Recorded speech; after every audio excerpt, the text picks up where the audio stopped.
Baik, Bapak Ibu sekalian, Alhamdulillah ya, saya termasuk yang minimal suka nonton juga kaitannya dengan informasi di YouTube, baik channelnya Bang Edi maupun Bang Hojinuddin terkait dengan perjuangan saudara-saudara kita yang itu sebetulnya sangat mewakili aspirasi kita ya. Ini juga ada Bang Sedidu yang menjadi trigger. Nah, kita tentu ingin mendapatkan informasi lebih dan tentu apa yang bisa kita lakukan kan dalam konteks saudara-saudara kita yang sudah berjibaku, yang sedang berjuang mengadvokasi PIK yang sebetulnya secara administrasi itu kan ada di Tangerang, Banten ya. Tapi kan ini orang Bekasi, ini orang Jakarta. Pak Sedidu mungkin orang Banten kan asalnya dari Sulawesi. Tapi ini kan konteksnya bukan hanya urusan Tangerang atau Banten. Ini menyangkut kedaulatan negara kesatuan Republik Indonesia. Makanya isu ini tidak hanya domain menjadi konsumsi orang Banten, tapi ini harus menjadi perhatian yang serius bagi segenap rakyat Indonesia yang punya perhatian untuk menjaga kedaulatan NKRI dari asing-asing, dari oligarki dan para jengusnya, kira-kira seperti itu.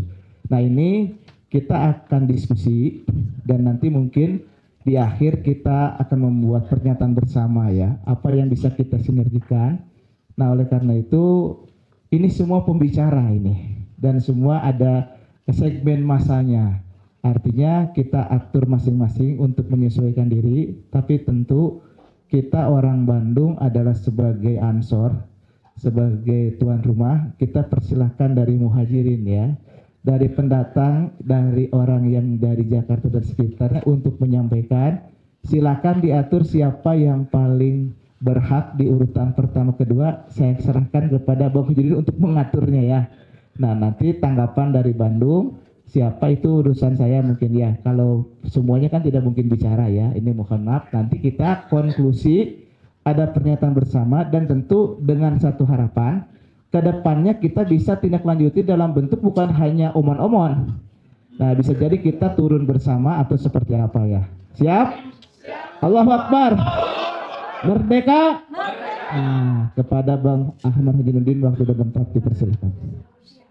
Baik, Bismillahirrahmanirrahim. Assalamualaikum warahmatullahi wabarakatuh. Terima kasih Ustaz Asep Syarifuddin yang telah menerima kami rombongan dari Jakarta.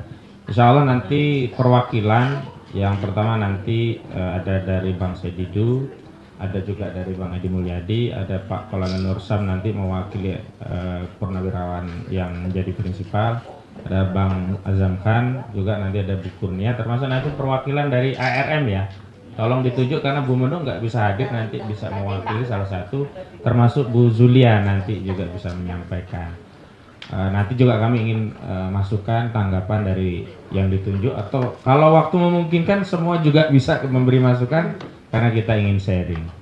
Baik, yang pertama ingin saya sampaikan adalah agenda ini sengaja kami sampaikan ke Ustadz Asep dengan latar belakang bahwa persoalan Banten ini bukan hanya persoalan rakyat Banten, tapi persoalan kedaulatan negara kesatuan kita, Republik Indonesia, yang bahasa saya saat kami silaturahmi ke Banten diterima oleh Kiai Haji Mbay Mulya Sarif dan juga tokoh-tokoh di Banten saat itu, saat Sawalan hari keempat kalau nggak salah atau kelima, itu kalau sampai Banten jebol maka wilayah lainnya akan mudah untuk dikuasai oleh oligarki.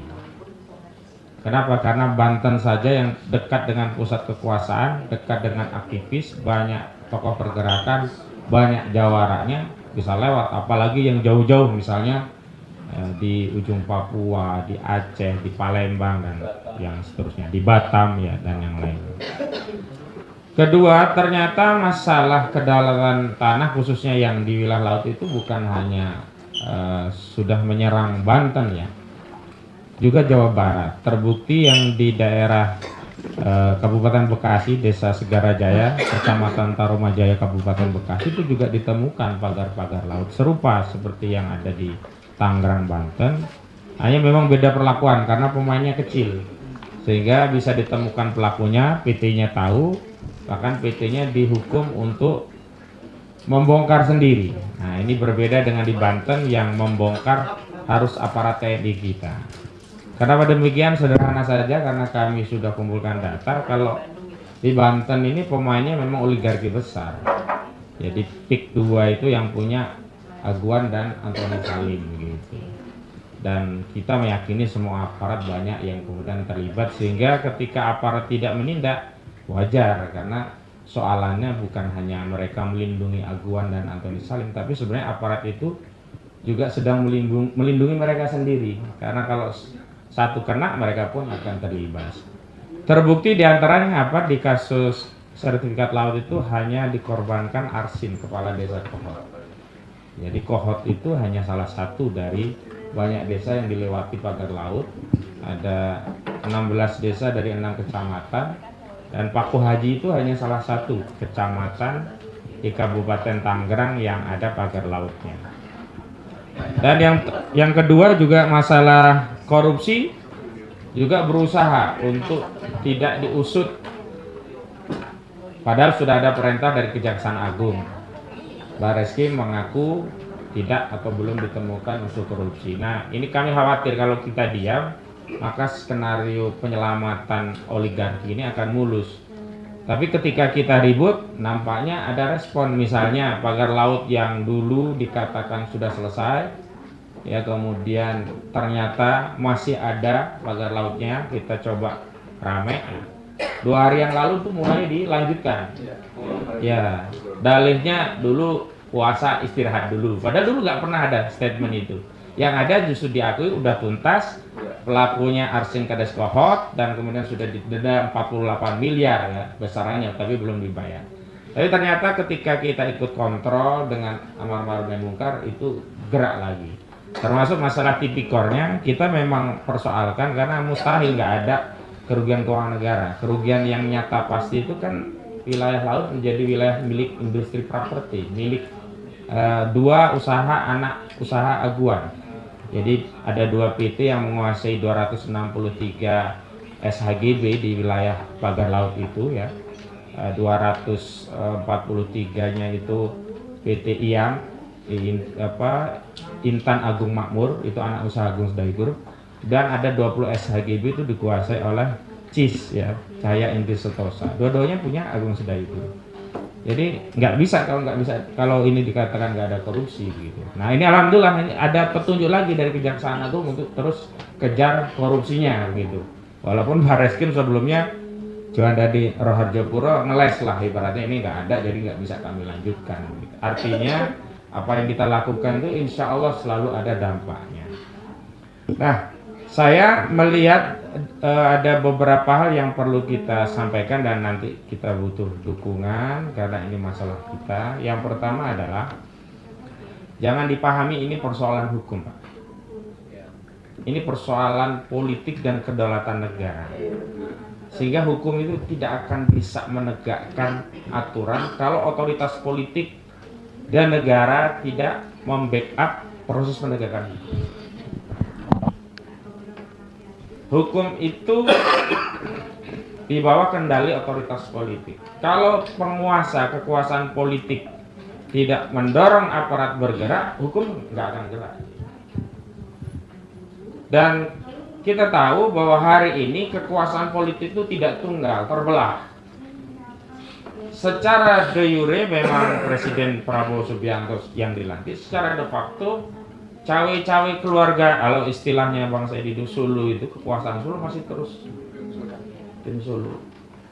Makanya kita harus dorong dengan memberikan dorongan legitimasi kepada kekuasaan politik untuk mengambil masalah ini dan menegakkan hukum dengan apa? Dukungan rakyat bahwa memang ini harus diproses, gak usah ragu. Karena masalahnya, ancaman bahayanya dan seterusnya sudah luar biasa gitu. Nah, di Jawa Barat itu ada juga di Karawang, di Pantai Karawang itu sudah ada proses juga rencana jual beli, tapi karena rame-rame PIK 2, informasi yang kami terima sementara berhenti. Ya. Dan kalau kita bicara tentang pagar laut, justru di Makassar juga sudah ada direklamasi, dan perlu kami update ya, di Pantai Indah Kapuk itu sudah ada reklamasi sifatnya natural. Enggak harus pakai pasir yang uruk lewat kapal besar, tapi bibir pantai itu direklamasi dengan cara membangun tanggul, terus yang belakang tanggul itu air laut dikeringkan lalu diuruk. Jadi sudah nyicil gitu dari bibir pantai. Makanya saya lihat ini otoritas negara, misalkan Komisi 4 DPR RI, Komisi 2, itu seperti tidak diindahkan. Dan perintah Presiden pun seperti diabaikan di lapangan. Nah ini yang harus kita sampaikan kepada masyarakat update-nya. Insya Allah itu pengantar saya karena akan banyak yang disampaikan yang lainnya. Intinya nanti setelah ini kita punya komitmen bersama bahwa persoalan ini jangan dipahami hanya persoalan rakyat Banten, dan kami sudah konsolidasi. Artinya kalau kita melakukan ini nggak akan ada masyarakat Banten yang menyatakan, oh ini kan masalah kami, kenapa Jawa Barat ikut-ikutan. Nggak akan ada. Karena yang begitu itu rata-rata anak buahnya aguan. Yang kalau meminjam istilahnya nelayan Khalid, mereka berusaha menggunakan logika penjajah, yakni logika parsial. Jadi memecah-mecah seolah-olah ini bukan urusan saudaranya.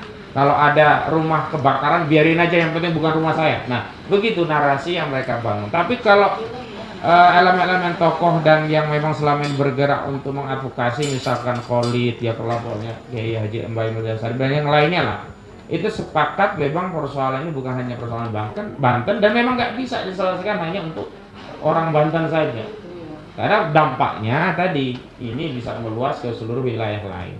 Nah, ada tambahan, ini saya mau kasih tahu bahwa kebijakannya sudah disiapkan sejak pembentukan Undang-Undang Cipta Kerja ya.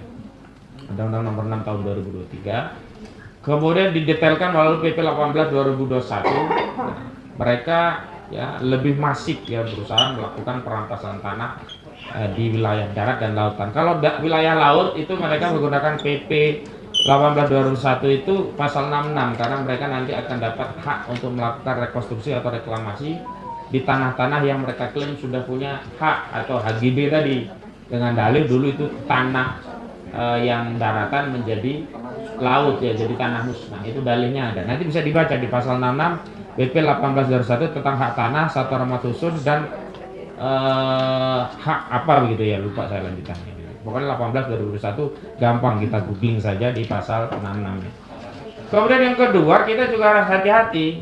Mayoritas masyarakat itu punya tanah itu tanah hak adat.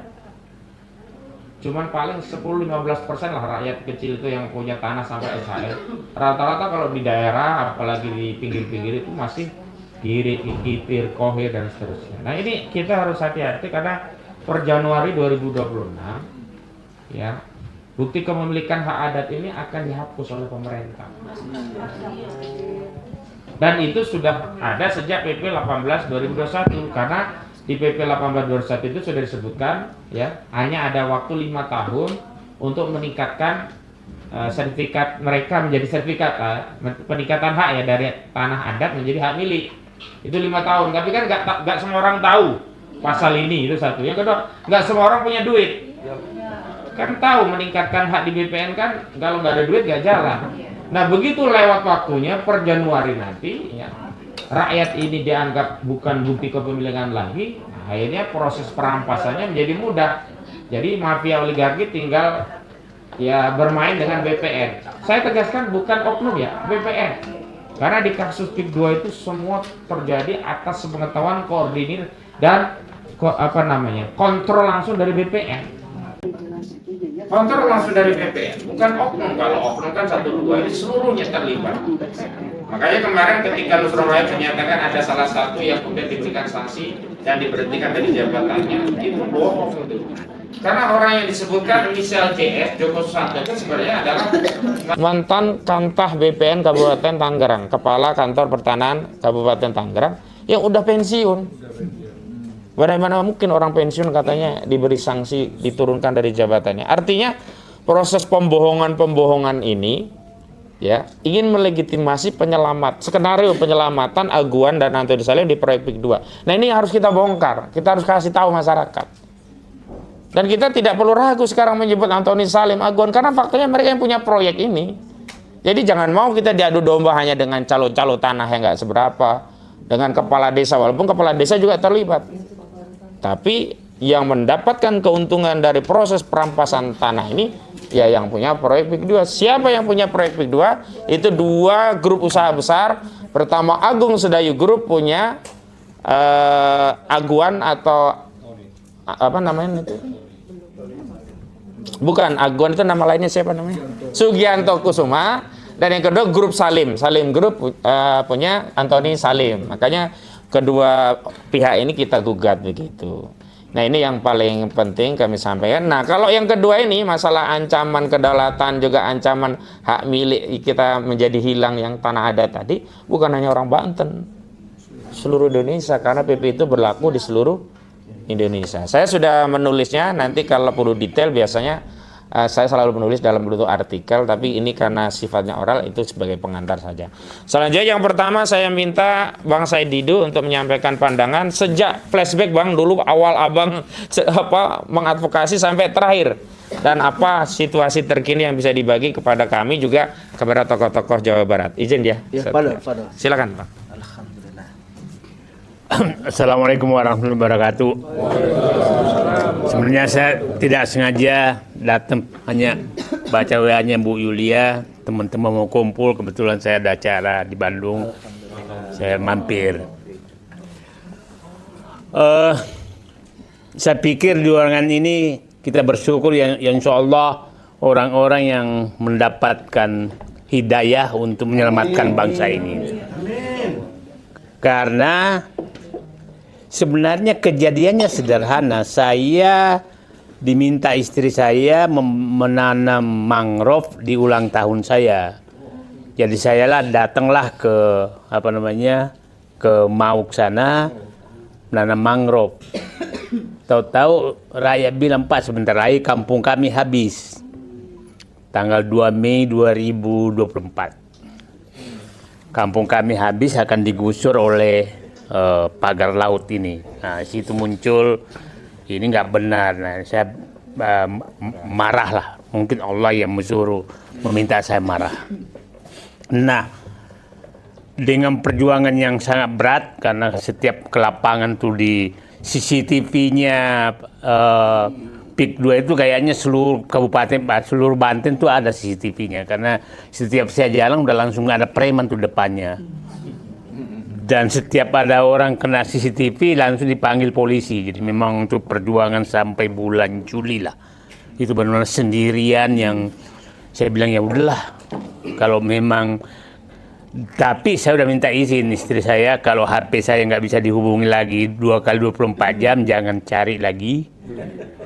Kirim Fatihah saja karena itu sudah ini sudah sudah perjuangan yang nggak mungkin kita ini kan hentikan. Nah, di situ muncul pemikiran saya, ini pusat kekuasaan ini sebenarnya hanya ada di segitiga, yaitu Solo, Pantai Indah Kapuk, dan Trunojoyo. Inilah segitiga kekuasaan. Jadi kita salah selama ini. Selama ini saya bilang, saya kasih tahu teman semua, Pak, kita harus menyerang rumah induk, jangan pavilion. Selama ini kan kita kejar terus pavilion, BPN itu pavilion. Yang lain itu pavilion semua. Kita harus serang namanya rumah utamanya Pantai Utara Jakarta. Yang itulah rumah utamanya. Nah, repotnya rumah utama ini karena dilindungi juga oleh para, saya bilang, pensiunan bintang-bintang yang tidak di jalur normal gitu loh. Ini ribet sekali gitu. Nah, tapi kita harus tidak pernah berhenti melakukan itu. Dan saya pikir ini skenario Allah, karena dengan kita semua ikhlas berjuang, Allah mencari jalan. Dan saya selalu menyatakan, kalau ini biarkan Allah mengatur skenario. Coba kalau Said Didu tidak dilaporkan oleh Mas Kota, Abdesi, maka ini tenggelam. Ya kan, jadi nggak usah, kalau ada juga pengkhianat satu-satu nggak apa-apa, itu cara Allah untuk Nah, Kalau kasus ini juga terlalu cepat selesai, maka kasus Rempang mungkin nggak selesai. Kasus Surabaya nggak selesai, kasus Bekasi tidak terbuka, Makassar tidak terbuka, Morowali tidak terbuka, mungkin sebentar lagi Papua terbuka, Kalimantan terbuka. Jadi Allah sebenarnya menjadikan perjuangan kita ini sebagai pemicu untuk membuka semua yang lain. Nah, kalau terlalu cepat selesai Banten, maka mungkin yang lain nggak terbuka, Pak. Ya kan, sudah selesai kok. Nah, sekarang terbuka semua dan yang perlu kita lakukan sekarang adalah begini. Saya bilang mencari isu yang betul-betul menyangkut rakyat dan rakyat merasakan bahwa dia terbantu. Dan kasus tanah ini saya pikir hampir seluruh rakyat mengalami. Termasuk keluarga polisi juga mengalami. Cuma dia malu-malu aja. Jadi kan malu-malu. Jadi kita itu saya bilang kita memilih isu yang sangat bagus karena menyerang rumah utama dengan kepentingan rakyat. Nah, yang perlu kita jaga jangan sampai penguasa ini menganggap kita itu adalah pemain topeng monyet gitu ya. Kau hiburan aja di luar, aku bekerja yang lain. Itu yang paling bahaya karena tidak sedikit aktivis yang dianggap topeng monyet aja oleh penguasa dan sengaja dipelihara seakan-akan demokrasi masih ada. Padahal dia udah ngitung nggak ada kekuatan mereka. Jadi itu jangan sampai kita menjadi dianggap hiburan saja oleh mereka dan tidak sedikit sekarang aktivis itu dianggap topeng monyet aja oleh penguasa karena dianggap dia dihitung. Udahlah biarin aja lah kalau perlu biaya sendiri. Sebagai seakan-akan masih aktivis tapi dia udah tahu bahwa kebetulan tadi dengar ini biasanya kita orang KBP itu kan tandang ke gelanggang meskipun seorang itu cuma repotnya kita PI ini ya saya orang KBPI juga seakan-akan dengan menyebutkan Allahu Akbar semua beres gitu kan itu. Kalau sekarang Bang jangan tandang seorang tandang ke gelanggang bersama-sama. Enggak, tapi kan itu kan kalau nggak ada yang mau, jadi jangan dibalik-balik, biarin aja. Itu kan menambah keberanian kita, bukan berarti kita nggak mau bersama. Cuma kalaupun kau seorang majulah, gitu. Itu kan itu maknanya perjuangan itu, bukan berarti kita nggak mau bersama. Tapi jangan selalu sekarang Allahu Akbar semua beres, nggak bisa. Itu kita harus real gitu. Ya, jadi memohon maaf aja kalau Allahu Akbar nggak beres itu mereka nggak tahu Allahu Akbar kok dibawa. Nah sekarang begini, kita ke depan apa supaya pendek. Ini menurut saya jaringan kita seluruh Indonesia, mohon maaf Kalimantan tuh repot sekali loh.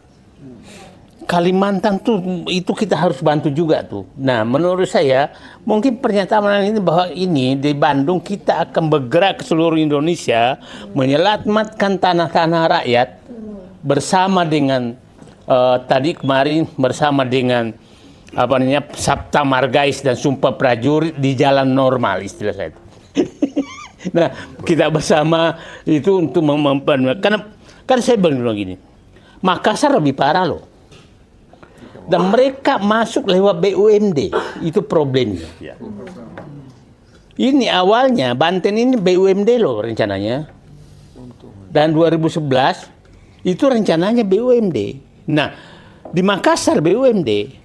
Nah, Bapak bisa bayangkan Morowali itu 200 km panjang pantainya, tinggal 40 km yang tidak diserahkan kepada, mohon maaf, sebagian besar Cina. Papua begitu, Maluku begitu, Kalimantan begitu, semua begitu. Nah, sekarang ini terbuka semua. Nah, kita harus bersyukur juga. Rempang insya Allah selesai. Dan Rempang itu, orang yang punya Rempang, nggak usah sebutkan namanya, pasti Bapak tahu semua. Dia menyatakan, Alhamdulillah kalau selesai, saya jadi korban. Yang main sebenarnya bukan dia. Ya, bukan dia. Yang main itu adalah yang ikut tanda tangan di Cina sana. Dan yang penghubung-penghubungnya yang membela terus Cina itu yang main. Nah, Surabaya juga dia juga yang main. Jadi pemainnya ini semua, ini yang kita harus. Nah, kita harus mulai berani menyebutkan nama. Ya, menyebutkan nama, dan saya pikir Pak Pur, ya saya pikir udah mulai berani kok menyebutkan siapa sih bintang-bintang itu menjadi komisaris di mana, kan sebutkan aja namanya, kan nggak melanggar hukum.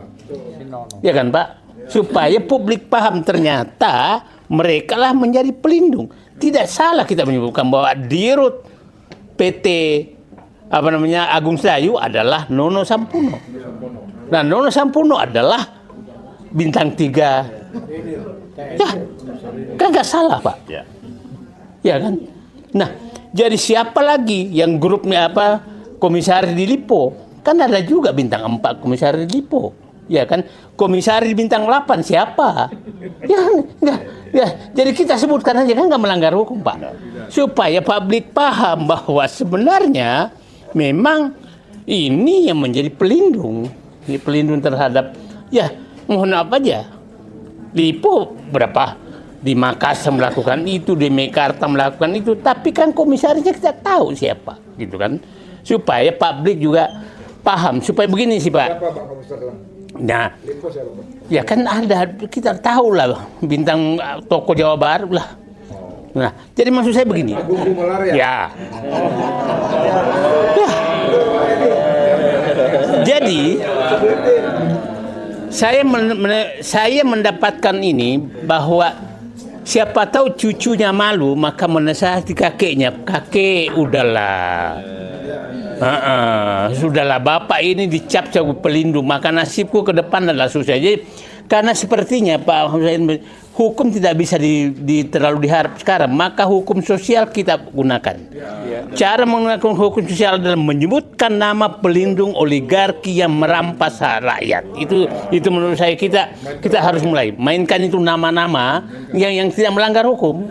Sebutkan aja komisarisnya siapa, nanti kita beritahu. Nah, kita tahu siapa komisarisnya Wilmar. Banyak juga bintang di situ. Ya kan? Nah, udah mungkin agenda kita sebenarnya adalah menginventarisir komisaris-komisaris yang tokoh-tokoh yang menjadi pelindung oligarki. Nah, saya katakan, banyak sekali menyatakan ke saya, apa sih beda oligarki dengan investor? Kan selalu menyatakan dia investor. Oligarki itu 3 syaratnya. 1, oligarki selalu menggusur rakyat. Yang kedua, oligarki selalu merampok negara. Yang ketiga, oligarki selalu menyogok penguasa, politisi, dan aparat hukum. Kalau itu 3 itu dilakukan, maka dia oligarki dan wajib kita musuhi. Nah, kalau pengusaha beda, dia tidak melakukan itu. Nah, itu saja. Jadi kalau sudah ada menggusur rakyat apa segala, dia oligarki. Merampok negara, oligarki. Dia memangini politisi, dia oligarki. Nah, itu. Nah, sekarang terakhir saya menyatakan, bagaimana posisi Presiden Prabowo sekarang supaya kita punya perjuangan ke depan. Nah, kita ini dihadapkan buah si malakama karena ada pembelokan agenda. Kalau kita tidak mendukung Prabowo, maka Gibran naik. Ya, iya kan? Nah, tapi kalau kita mendukung Prabowo dan masih selingkuh, istilah saya, selingkuh dengan Solo dan oligarki, kita juga susah. Ya kan, Pak? Jadi, menurut saya yang perlu kita lakukan adalah langkah pertama, hentikan perselingkuhan Prabowo dengan Solo dan oligarki. Kira-kira itu agenda utama. Nah, apa caranya? Kemungkinan Pak Prabowo juga sebagai presiden tidak bisa melakukan itu kalau tidak ada dukungan dari publik. Ya kan? Nah, saya mungkin juga mengharapkan dukungan dari kita. Dukunglah saya agar saya bisa talak 3 talak 3 kepada Solo dan talak 3 kepada oligarki. Kira-kira itu ya dia minta. Mungkin sekarang udah talak 1, tapi hanya sehari rujuk lagi gitu kan. Nah, ya kalau talak 3 kan susah, dia nikah dulu yang lain baru boleh balik lagi. Ini mungkin udah talak 1 tiap hari tapi balik lagi rujuk lagi terus. Nah, kita usahakan Prabowo bisa melakukan talak 3 terhadap Solo dan oligarki. Dan tanda-tanda itu saya lihat ada. Tanda-tanda itulah ada. Tanda-tanda itu ada. Kisah contoh lah. Mengambil kelapa sawit, kebun kelapa sawit. Itu tanda dia mau talak 3. Menghentikan IKN, memperlambat mau talak 3. Menghentikan PSN-nya PIK 2, Rempang, Surabaya, BSD itu menuju talak 3, tapi masih talak 2. Nah, artinya dia udah bisa menyentuh. Nah, kalau masuk nanti penertiban tambang, nah itu sekaligus tuh. Penertiban tambang itu masuk talak 3 terhadap 2 sekaligus. Nah, jadi yang kita dorong sekarang adalah bagaimana Prabowo mengambil kebijakan bahwa dia sudah talak 3 dengan Solo dan Surabaya dan oligarki. Problemnya kita tahu bahwa di sekitar Prabowo ada yang memelihara hubungan ini, hubungan perselingkuhan ini, dan malah mungkin menjadi penjaga pintu rumah perselingkuhan tersebut dan memalak semua orang yang mau mengintip perselingkuhan itu. Nah, itu yang kita tahu siapa sebenarnya. Cuma ini karena disiarin, nanti kita bicara siapa orangnya. Nah, ini problemnya adalah ada yang memelihara itu. Dan saya pikir bapak-bapak tahulah. Orang ini memang memelihara perselingkuhan itu sejak Jokowi masih presiden. Nah, dia lupa bahwa sekarang perselingkuhan itu harus diakhiri karena perselingkuhan dengan Jokowi itu dalam rangka menuju menjadi presiden. Harusnya setelah jadi presiden, perselingkuhan diakhiri. Karena itu hanya cara. Nah, itulah sering menyatakan mereka ini siasat. Kan menyatakan bahwa dekatnya ke Solo karena siasat untuk jadi presiden. Kalau siasatnya tujuannya berhasil, hentikan dong. Karena siasatnya sudah selesai, jangan. Nah, udah perselingkuhannya harus diakhiri, tapi kelihatannya yang disuruh dulu mengatur perselingkuhan ini tetap memelihara perselingkuhan itu. Padahal bagi Prabowo menurut saya nggak butuh lagi. Kan nggak butuh lagi penghubung ke Trinojoyo, penghubung ke Pejaten, penghubung ke Gunung Bundar, gitu kan? Penghubung kepada pantai utara Jakarta, kan harusnya diakhiri. Nah, penghubung ini memelihara terus itu seakan-akan masih dibutuhkan. Jadi saya pikir ke depan sekarang agenda kita adalah tunggal saja bahwa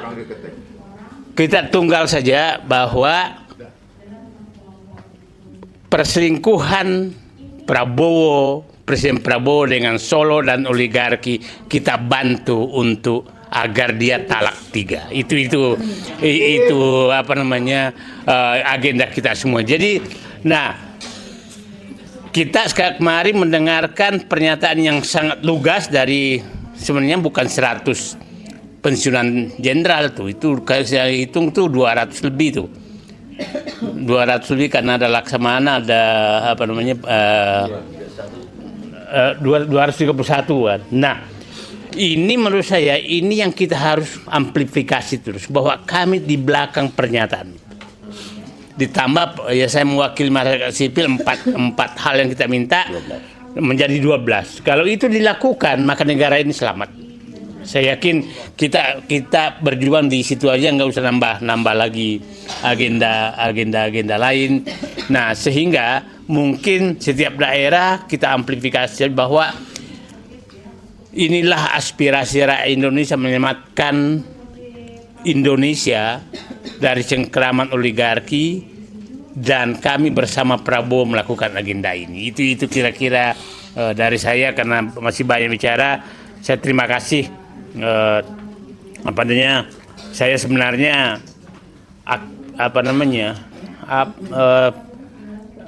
ya mengikuti aja dengan Pak Edi itu yang pertama kita turun ke bawah dikejar-kejar oleh polisi, oleh preman, oleh apa. Nah, tapi alhamdulillah sekarang karena perjuangan. Nah, saya katakan sebenarnya saya diberitahu orang kenapa sih ini? Nah, udahlah. Kita udah biasa semua. Saya bilang udah nggak usah takut. Karena saya menemukan formula, ternyata takut di dalam tubuh kita itu dengan ikhlas jumlahnya 100. Jadi kalau ikhlasnya 100 maka takutnya 0. Jadi kalau solo itu ketakutan, itu ikhlasnya pasti 0. Ya.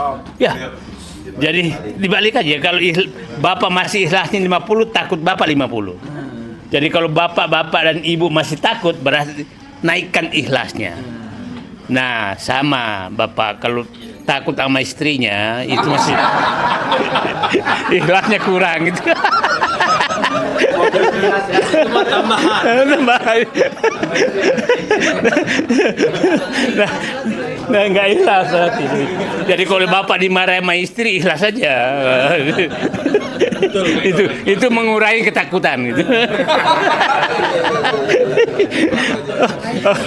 Oke, jadi saya pikir itu saja. Insya Allah kita berjuang sama-sama. Dan saya terima kasih Pak Ahmad Hussein ini. Waduh, itu betul-betul petarung yang top. Nah, walau tantangan dihadapi, untung ketemu beliau dan ini Allah yang mengatur. Dan diikuti oleh Rismon. Ya, Rismon, ya udahlah. Jadi ini keluarkan semua keberanian kita dan kita susah lah mencari orang seikhlas beliau semua. Insya Allah. Tapi percayalah, kita akan berhasil dan Yakin bisa sampai. ya, bisa. Ya, nah ya itu yang saya kurang setuju tuh, yakin usaha sampai itu. Karena yakin usaha sampai itu enggak apapun caranya, yang penting sampai. dan faktanya begitu. Kan teman-teman kita juga di sana. Yang ditangkap siapa, yang menangkap siapa gitu kan. Ya yakin usaha sampai semua. Bukan. Oke, terima kasih. Assalamualaikum warahmatullahi wabarakatuh.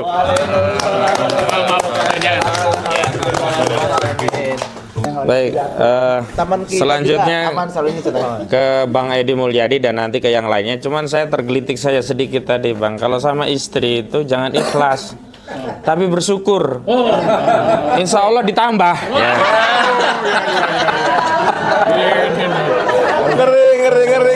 Ngeri. Oh, tinggi sekali. Ngeri. Sama ditambah.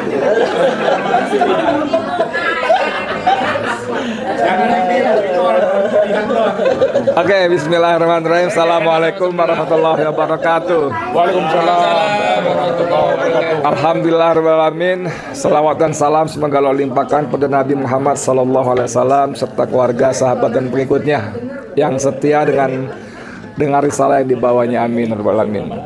Tapi tadi kalau Ustadz Rosdin ngomong begitu, sebenarnya nggak salah-salah amat. Ada di surat Ibrahim itu ada. La in syakartum la azidannakum. Jika kamu mensyukuri nikmatku, aku tambah lagi. Itu ayatnya ada. Nah, Nasnya bagus loh. Oke. Mas Edi nggak boleh nambah. Oke. Ya ini gara-gara Sinudin aliran sesat. Kembali ke jalan yang lurus. Jadi para senior yang saya hormati, ibu-ibu yang saya muliakan, saya banggakan luar biasa. Hidup mama. Hidup nenek-nenek. Banyak kan nenek soalnya. Udah 50-60 semua umurnya. Ya, alhamdulillah memang seperti kata Bang Said Didu tadi, ini semata-mata memang Allah yang atur ya. Bagaimana tiba-tiba ada seorang Said Didu tampil sekian bulan sendirian dipersekusi, ya memang tidak sedahsyat Ahmad Husainuddin persekusinya, tapi Ahmad kan sudah mulai rame-rame kan, walaupun waktu kejadian sendirian ya. Dia terlalu rajin datang lebih awal aja. Ya, kita kan acara jam 10. Jam 9 udah datang. Kita datang jam 11-an malah nambah telat pula udah. Jadi dia benar-benar sendirian luar biasa. Tapi ini menurut Allah yang atur semuanya. Dan alhamdulillah saya pendapat sekali dengan Bang Said tadi bahwa pada saatnya Allah akan memberikan kemenangan. Amin ya. Dan tanda-tanda talak tadi juga sudah mulai kelihatan ya. Walaupun kalau kita dengar pidato kemarin pidato ya di acara TNI TNI Purnawirawan itu ini sekaligus saya mau ingatkan penonton kita semua YouTube kita ini kan sudah mulai ada suara-suara yang nyinyir ya. Said Didu sudah berbalik. Said Didu melipir. Dia mau cari jabatan dan sebagainya. Ya. Tapi pidato atau orasi Bang Said kemarin yang mohon maaf segala macam Bang Kolonel Sam saya telah betul-betul nggak ingat acara itu, nggak hadir. Itu membuktikan bahwa seorang Said Didu tetap kritis pada tempatnya. Tetap. Malah kan kalau kita lihat itu dari 4 poin tuntutan itu semuanya kencang ngegas semua. Ya. Dan objektif sekali kepada Prabowo Subianto sehingga ketika kita diminta untuk mendukung, oke, kita akan dukung kalau kan begitu selalu dengan kalau ya. Dan sampai ada kalimat kalau nggak salah pokoknya kalau Prabowo menghentikan perselingkuhan dengan oligarki dan Jokowi, rakyat akan di depan, di belakang, di samping kanan, di samping kiri sampai seperti itunya. Nah kembali ke soal masalah PIK 2 ini saya kira memang kita Senin akan ada sidang lagi dan sungguh-sungguh membuktikan bahwa para oligarki ini sangat melecehkan hukum ya. Jangankan Jokowinya, kemarin KTP-nya pun tidak datang. Terakhir ya, KTP tidak datang, hanya fotokopi dan fotokopi itu pun September 2024. Apakah Jokowi kehilangan KTP sehingga nyetak baru lagi? Ya dong.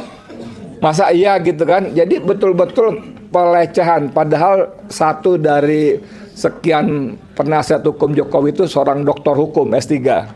Mustahil kalau dia nggak paham masalah-masalah administrasi beracara.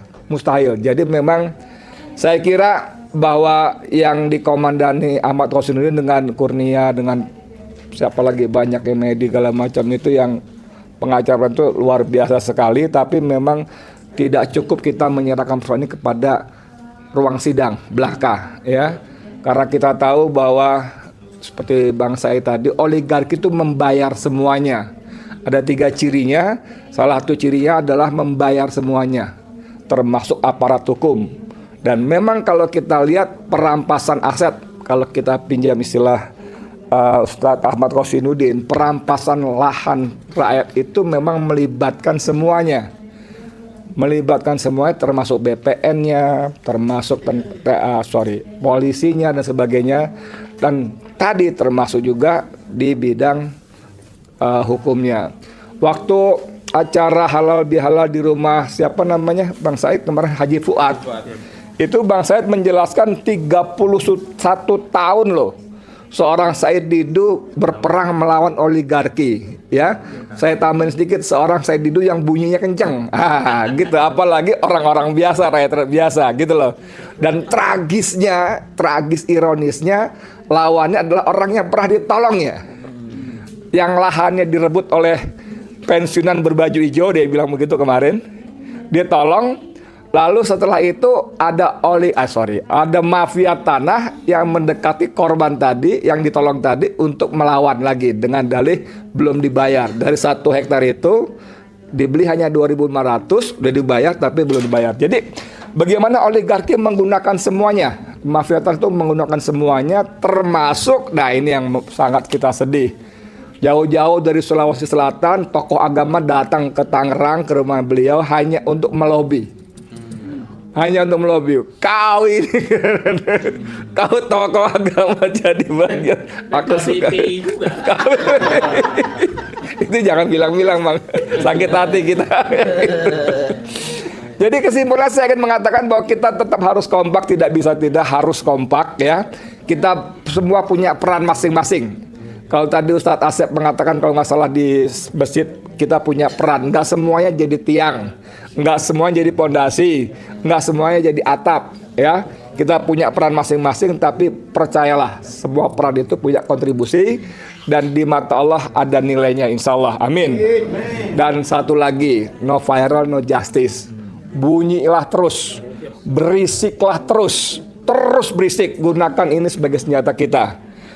Undang-undang ITE segala macam, saya merasa bahwa pergerakan Trunojoyo, mudah-mudahan saya benar ya, tidak segalak sebelumnya, ya, tidak segalak sebelumnya kan dikit-dikit sikat, yang pelapornya juga si Mu'anas Aidit juga gitu kan, Aidit juga. Nah sekarang kita manfaatkan betul-betul, dan kalaupun misalnya kemudian ketanggor masalah, percayalah teman-teman macam Alsin, Kurnia dan teman-teman azamkan pasti bantu, dan yang paling penting Allah bersama kita. Terima kasih banyak ya.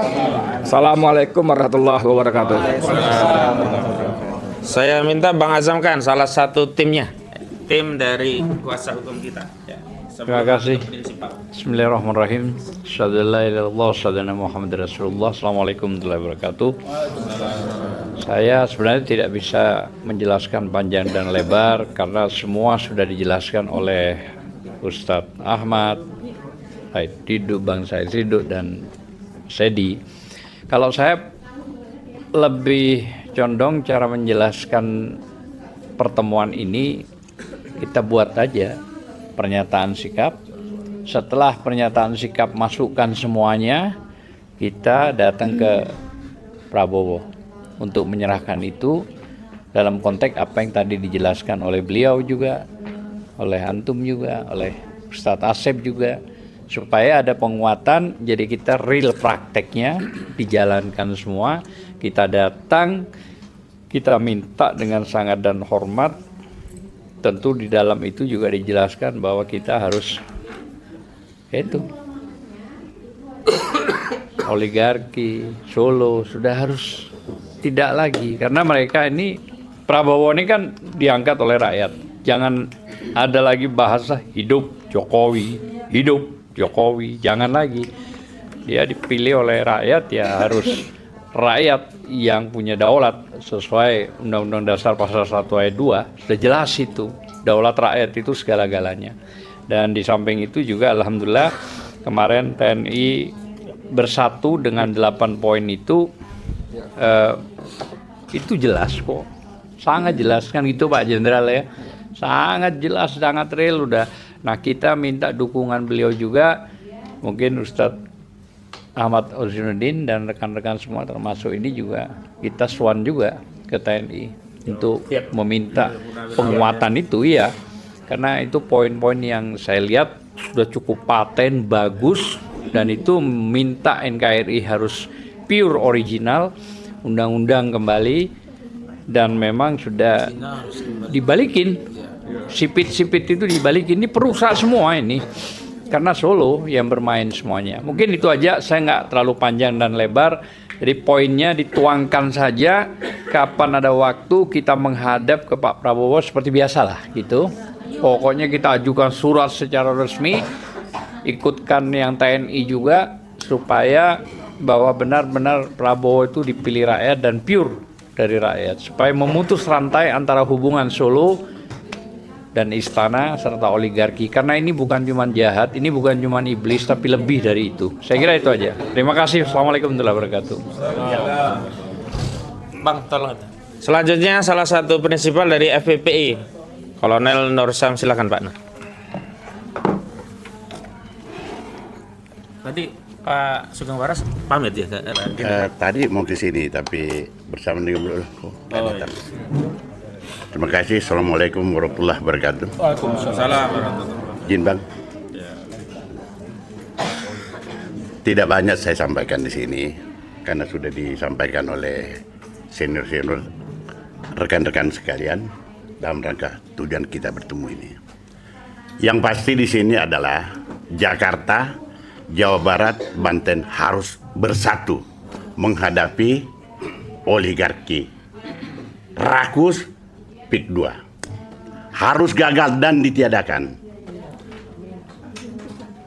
Saya 2 kali melakukan pertemuan antara tokoh-tokoh Banten, pertama ulama dan kedua para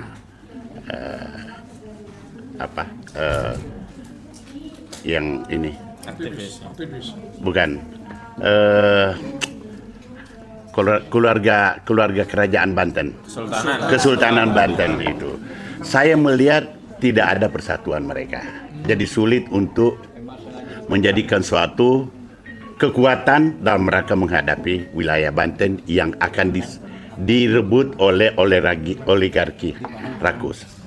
Nah, kesempatan inilah kita bersatu dan bersama untuk bagaimana bersamai mereka dalam rangka perjuangan kita ini. Ada satu dalam pertemuan yang sempat disebut kata negosiasi, dan kita tinjaukan kembali pada saat pertemuan saya di Banten itu. Ada. Saya katakan tidak ada negosiasi. Kalau ada negosiasi berapapun akan dibayar aguan. Jangankan 60 triliun, 1000 triliun dia akan bayar. Karena di depannya itu puluhan ribu triliun di depan mata. Jadi ini sulit untuk dilakukan. Yang jelas, yang pasti kita perjuangan ini adalah tegakkan kedaulatan negara. Jangan sampai kedaulatan ini jatuh di tangan penjajah ekonomi, penjajah oligarki rakus. Saya kira demikian. Saya tidak banyak sampaikan. Harapan kita ini bertemu, ada action, tidak hanya konsep, tapi ada action, dan selanjutnya kita lakukan dan diwarnai oleh para tokoh-tokoh yang hadir di tempat ini. Terima kasih. Wabillahi taufiq wal hidayah. Wassalamualaikum warahmatullahi wabarakatuh. Baik, dari ARM siapa ya yang mewakili? Nanti baru penutupnya Bu Kurnia. Dari ARM dulu prinsipalnya. Dita. Bu Tita ya? Oh ya, Bu. Sorry, tolong sama ini ya, karena biar ada rekam. Maaf. Setelah Bu Tita nanti Bu Kurnia dan terakhir Bu ya. Diri aja ya. Soalnya kalinya depan. Diri aja. Assalamualaikum warahmatullahi wabarakatuh.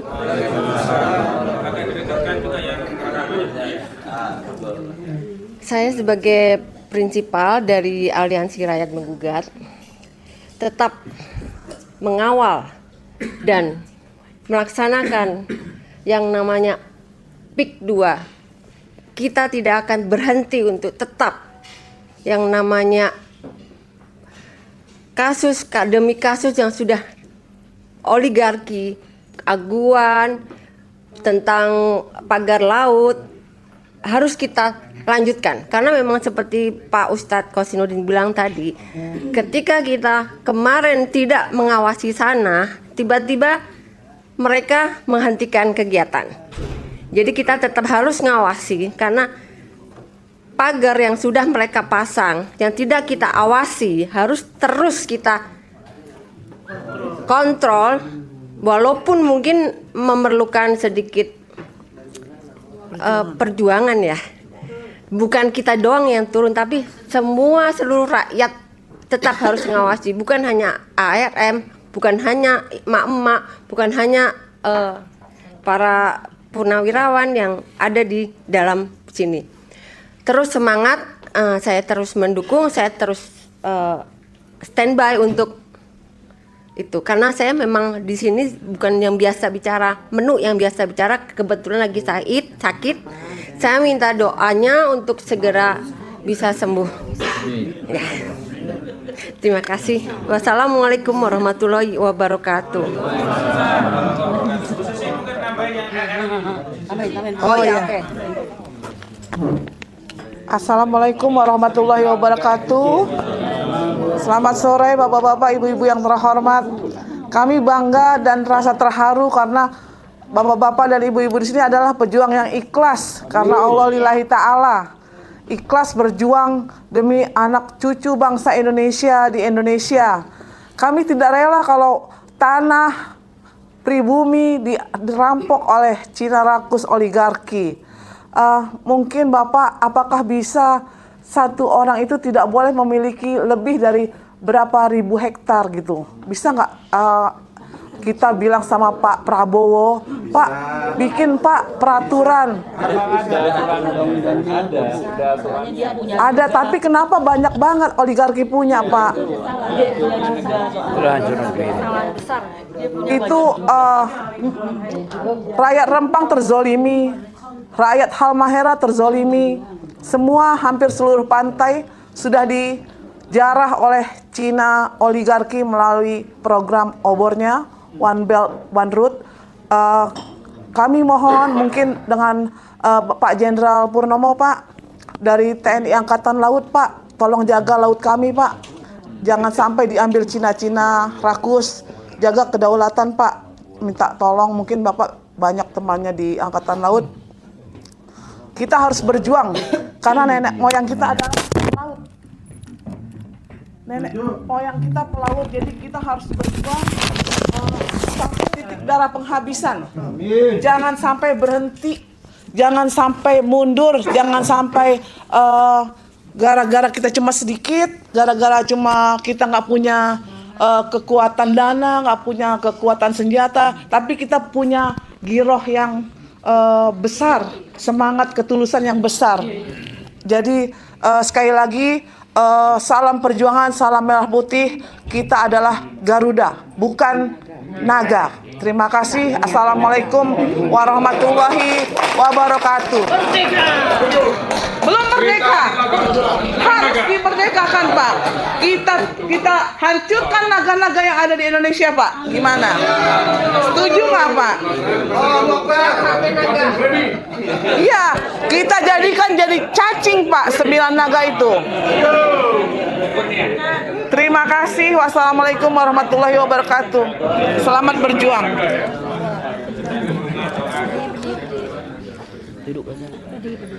Bismillahirrahmanirrahim. Assalamualaikum warahmatullahi wabarakatuh. Bapak-bapak Ibu sekalian, ini semua sudah diborong ya. Jadi saya ini sebenarnya kehabisan ide ini. Tapi kata Ustadz Ahmad Qasiduddin tidak akan pernah kehabisan ide begitu ya. Ya saya ngarang dulu nih begitu ya. Tadi saya tertarik dengan disampaikan oleh Pak Said Didu bahwa kita harus membuat pisah atau talak 3 antara Joko Widodo dan Bapak Prabowo Subianto ya begitu. Memang ini suatu seperti hal yang mission impossible ya. Sebab pertautan keduanya itu adalah pertautan yang simbiosis mutualisme begitu ya kan. Nah jadi memang agak sulit ya salah sendiri memang mereka yang bikin sulit begitu kan, yang akhirnya menyulitkan seluruh negara kesatuan Republik Indonesia ini gitu. Nah kalau dalam persidangan itu bahwa yang memutuskan mereka akan bercerai itu berdasarkan fakta-fakta persidangan gitu ya, membuat mereka bercerai itu hakim gitu kan.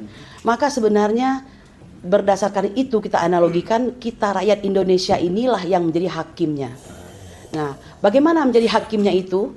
Ya kita harus sampaikan kepada beliau bahwa ini kan agak unik ya. Kalau ada orang kan bercerai itu dia yang menginginkan perceraian kan begitu. Ini hakimnya yang mengenangi, hakim yang rakyat tadi menginginkan perceraian begitu kan. Nah jadi oke lah apapun itu, maka tugas kita sebenarnya Pak menembus ring di sekitar beliau itu. Bukan rahasia. Beliau ini coba kita tanyain, beliau ini nggak tahu, dihalang-halangi tahu atau bagaimana kan begitu. Nah sekarang pertanyaannya, barangkali Bang Said Didu bisa nih menembus beliau begitu kan. Nah dimulailah disadarkan pelan-pelan kondisi ini, masa seperti orang pusing terus gitu kan, puyeng terus gitu, nggak tahu terus kan nggak mungkin. Bukankah 5 tahun yang lalu dia itu menginginkan menjadi presiden itu karena ingin menghibahkan hidupnya guna tanah air tercinta ini. Dia sendiri yang menggembar-gemborkan bahwa semua barang-barang tambang habis dieksploitir oleh pihak asing dan asong. Beliau sendiri itu sampai menghentak-hentakkan meja. Lalu kemana jiwa dan semangat itu? Tidak mungkin jiwa semangat itu hilang seketika kan begitu. Nah jadi menurut saya Pak, yang pertama ini menurut hemat saya kita nggak bicara persidangan ya Pak ya, karena ini sebenarnya bukan masalah hukum. Percayalah Pak, kalau masih di bawah bayang-bayang pertautan di antara keduanya, saya bisa mengatakan bukan berarti membuat Anda semua kecewa ya. Kita itu sulit untuk menang di pengadilan itu. Tapi kalau kami, setiap menang atau kalah, kami akan jadikan itu sebagai bahan pertarungan. Misalnya hakim mengatakan begini, kami akan lawan menjadi begitu, gitu kan. Jadi yang penting dalilnya jelas, kan begitu. Dan mereka pun sebenarnya nggak bisa lari dari dalil-dalil itu. Hanya bisa menggunakan kekuasaannya berdasarkan pesanan tadi, begitu. Betul sekali. Nah, ya kan. Nah, jadi bagaimana? Akhirnya saya ingin mengatakan begini, Pak. Semua rencana yang ada di atas kertas itu, semua semangat itu hanya akan menjadi kosong belaka tanpa suatu eksekusi. Nah, kami bertanya nih mak-mak, kapan Pak eksekusinya? Udah nggak sabar mau perang aja deh Pak, gitu ya. Beneran Pak, percayalah Pak. Perang Pak, perang ya, perang Pak. Ya, beneran loh Pak. Ini sudah, mohon maaf ya, terhadap Banten sudah kurang ajar Pak. Ya, kita ini bangsa yang pemalu ya, pemaaf ya kan, mudah lupa. Padahal kita ini sudah diinjak-injak ya kan. Mana ada orang Indonesia bisa kaya raya di Cina sana Pak, kecuali menjadi babu begitu kan. Nah, jadi menurut saya Pak, mohon banget. Nah, ini saya mau bilang juga dong, kemarin kan kita ikuti itu pertemuan dengan para purnawirawan. Ayo Pak, ini jangan simbol semata. Lalu kita nyatakan sikap merdeka. Ya mau ngapain lagi setelah itu begitu. Yang saya harapkan itu sekian banyak purnawirawan tersebut yang tentu saja ada bintang-bintang di bahunya itu akan berani menembus sesuatu tembok yang selama ini sulit untuk ditembus, datang langsung ke Pak Prabowo. Siapa yang menghalangi? Apa hak kau menghalangi, kan begitu? Jadi harus sampaikan ke mereka Pak, sampaikan ke Pak Prabowo, kami ingin bincang-bincang, berdiskusi, memberitahukan ke Bapak tentang kondisi senyatanya. Kecuali Pak Prabowo pura-pura nggak tahu, itu lain urusan kan begitu. Nah, yang kemudian yang ingin saya sampaikan Pak, ini terkait dengan apa yang bisa kami lakukan ya. Ini Bang Ahmad Kosinudin ini, selain dia juga adalah koordinator advokat di MOR PT RPIK 2, beliau ini kadang-kadang nyambi juga ke TPUA begitu ya. Jadi dia sendiri, pokoknya kami ini sibuk sana sini. Kalau seperti ER atau emergency room di rumah sakit itu terus menerus balik sana balik sini tuh, pokoknya bergerak terus. Nah, sama seperti yang kami lakukan, mari kita bersinergi. Kebetulan mungkin Bapak tahu ya, saya sampaikan sedikit, kami baru pulang dari Jogja ya kan, menemui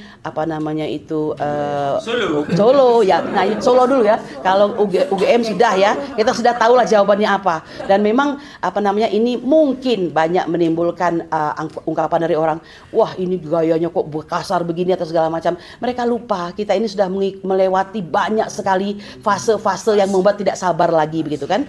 Nah, tapi yang pasti bertemu Jokowi itu sesuatu Pak. Ya, mohon maaf saya harus katakan itu. Nah, oleh karena itu, karena ini sesuatu, jangan sampai ini menjadi bias Pak. Ayo mau ngapain Pak ya? Kalau dia berani memutuskan bertemu kita, itu arti dia mulai tersudut ya kan? Karena suka atau tidak suka, kondisi beliau itu sudah nyata lah di hadapan rakyat bangsa Indonesia. Kenapa masih dimaafkan juga? Karena kita nggak punya kekuasaan Pak. Dia masih berkuasa, ya kan? Masa presidennya pergi ke luar negeri, menterinya pada sowan ke sana semua, ya kan? Jadi ini fenomena matahari kembar tersebut, dan itu bukan bohong-bohongan itu gitu. Nah, jadi Pak, balik lagi, Pak, kapan eksekusinya Pak? Bikinlah timnya, ya Pak ya, panitianya sopo Pak. Semua jenderal-jenderal yang selama ini katanya selalu mendukung kita, keluar dong Pak. Jangan sembunyi melulu Ayo rame-rame sama-sama Pak ya, dan ulama. Apalagi Pak Saifuddin tadi mengatakan 2 hijau sudah bersatu, TNI dan ulama. Dan fakta membuktikan sejarah negara ini tidak pernah lepas dari ulama, santri dan TNI. Kami menunggu masa-masa itu. Subhana rabbika rabbil izzati amma yasifun wa salamun alal mursalin walhamdulillahi rabbil alamin. Oh, siapa? Lupa aku. Iya, sebenarnya saya. Kapan pelaksanaan? Assalamualaikum warahmatullahi wabarakatuh. Saya Yulia, saya dokter yang sudah praktek, sehingga saya tidak pernah mengatakan saya dokter lagi. Saya hanya Yulia saja, rakyat Indonesia, aktivis dari semua perjuangan kita bersama. Jadi saya hanya menambahkan apa yang belum mungkin kita sampaikan. Mudah-mudahan Pak Khotin tidak bosan, Pak Said Didu tidak bosan, teman-teman seperjuangan semua tidak bosan. Saya akan mengatakan satu. ada bahaya negara dalam negara di PIK 2. Itu yang saya ingin sampaikan. Sebelum ke sana, saya ingin menyampaikan bahwa tolong Bapak-bapak, Ibu-ibu, siapkan kekuatan gabungan kita bersama seluruh rakyat Indonesia, khususnya para pejuang kemerdekaan Indonesia di era ini. Ya Bapak, Allahu Akbar. Jadi setelah kita menggabungkan kekuatan kita hari ini oleh Pak Hojin dari tim pimpinan nasional pejuang Jakarta dan tim pimpinan nasional Bandung, kemudian melanjutkan yang Banten, kemudian kemarin dengan para jenderal dan para civil society dan semua mahasiswa, rakyat Indonesia peduli, para akademisi dan semua, kita gabungkan kekuatan. Tidak tergantung kepada siapapun. Masing-masing dari kita adalah pemimpin bagi rakyat, ya Pak ya, adalah pemimpin khalifah di muka bumi. Dikatakan bahwa kalau kita, saya ingin katakan, siapkan kekuatan, siapkan perang. Kita bisa damai kalau kita siap perang dan menang. Kalau kita bisa siap damai langsung adalah yang terbaik. Tapi yang terburuk kita harus siapkan dahulu supaya kalau terjadi yang terburuk kita tidak terkaget-kaget. Ya. Jadi kita siap perang. Kita sudah mengatakan kemarin ada tujuan utama kita ya Pak Said Didu. Ada tujuan utama arah gerakan kita yang harus terlaksana Pak Jenderal, bahwa ada 8 deklarasi dari para jenderal purnawaran kami dan kemudian ditambah dengan 4 syarat dari civil society. Bapak silahkan nanti membaca deklarasi dan 4 syarat dari kami itu untuk kemudian kita bersama gabungan kekuatan kita bersama melakukan tindakan nyata dari apa yang sudah kita deklarasikan, termasuk deklarasi kita hari ini. Kita nyatakan itu dalam suatu tindakan, aksi, action. Ya Pak ya. Jadi sikap kita sampaikan, lalu aksinya bagaimana. Kita bisa katakan Habib Rizik terutama juga salah satunya. Kita boleh bikin, kata Bapak tadi, setiap minggu atau setiap minggu mungkin di daerah masing-masing. Kemudian setiap bulan untuk wakil-wakil siapa ketemu, atau paling tidak bikin podcast ya Pak Edi Mulyadi, yang kemudian secara rutin, dan juga para podcast semua yang membuat di sini saya hormati sekali, karena kalau tanpa saudara-saudara kita yang membuat berita, kita sedikit sekali ya kok dari pemerintah ya Pak ya, malah nggak ada mungkin. Jadi ada 3 cara yang tadi Pak Hojin mengatakan, bahwa ada pengadilan yang memang harus secara secara hukum kita lakukan, disinergikan dengan pendekatan politik kepada Pak Prabowo tadi, pemerintah, kemudian disinergikan dengan politik konstitusi ke MPR, DPR Pak ya, kita sudah lakukan, kami sudah menunggu. Jadi pada waktu saya ke DPR untuk setelah ada arahan dari Komisi 2 bahwa Komisi 2 tidak bisa berjalan sendiri. Mereka sudah ingin mewakili kita untuk turun ke lapangan sebagai wakil rakyat terhormat, Pak Dede Yusuf. Tetapi belum action juga ya Pak Hojin ya. Jadi kami menunggu katanya setelah reses. Tapi beliau mengatakan bahwa kita harus juga ke Komisi 4 Ibu Titi Soeharto sebagai yang membawahi pertanahan. Kemudian ke Komisi 1 Pak pencatur itu ketuanya Tutut Sugianto sebagai bidang hukum dan keamanan. Hukum itu 3 Pak Habibur Rahman, dan 1 bidang keamanan dan hak asasi manusia. Lalu saya ketemu dengan wakil dari bukan wakil Menhan, orang yang staf Menhan yang di DPR, bahwa saat ini tentara Bapak tidak bisa langsung masuk kalau kita katakan bahwa ada bahaya loh Pak, itu negara dalam negara, nggak bisa langsung masuk kalau nggak hukum didahulukan. Jadi harus hukum dulu, yaitu Komisi 3.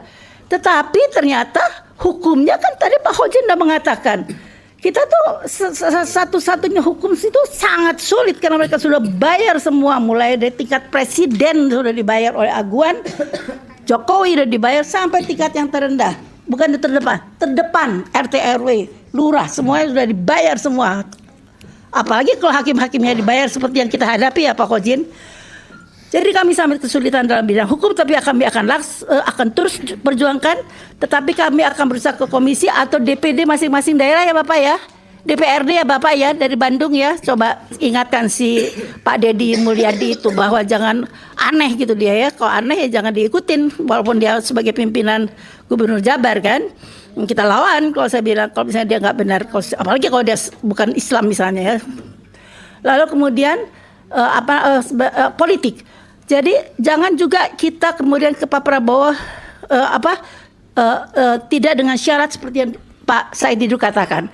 Kita datang ke Pak Prabowo dengan muka tegak, yakin bahwa Allah bersama kita, tidak takut kepada beliau, tapi kita ingatkan beliau, kita dukung bila beliau mengatakan bahwa beliau berpihak kepada rakyat. Dia harus berani mengatakan, beliau harus berani melawan aguan.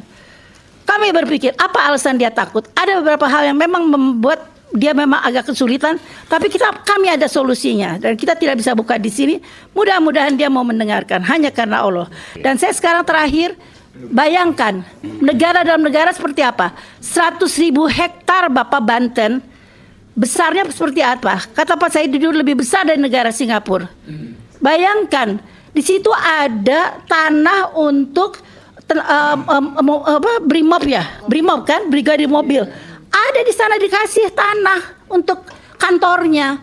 Lalu apa Pak? Untuk mengamankan mereka. Untuk Angkatan Darat Pak Dudung, Dang Dingdung itu juga sudah dikasih tanah. Bagaimana itu? Ya kan bagaimana kalau mereka kemudian dikasih tanah-tanah membela si aguan? Ya Bapak, saya akhiri dengan ucapan Allahu Akbar. Allahu Akbar. Makasih. Assalamualaikum warahmatullahi wabarakatuh. Asosiasi itu salah satu tim advokat yang mengawal gugatan di Pengadilan Negeri Jakarta Pusat. Ya.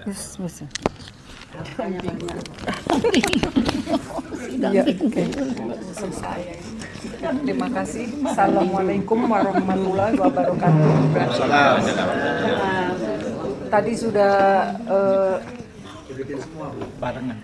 Tadi sudah dijelaskan cukup rinci oleh rekan-rekan terdahulu.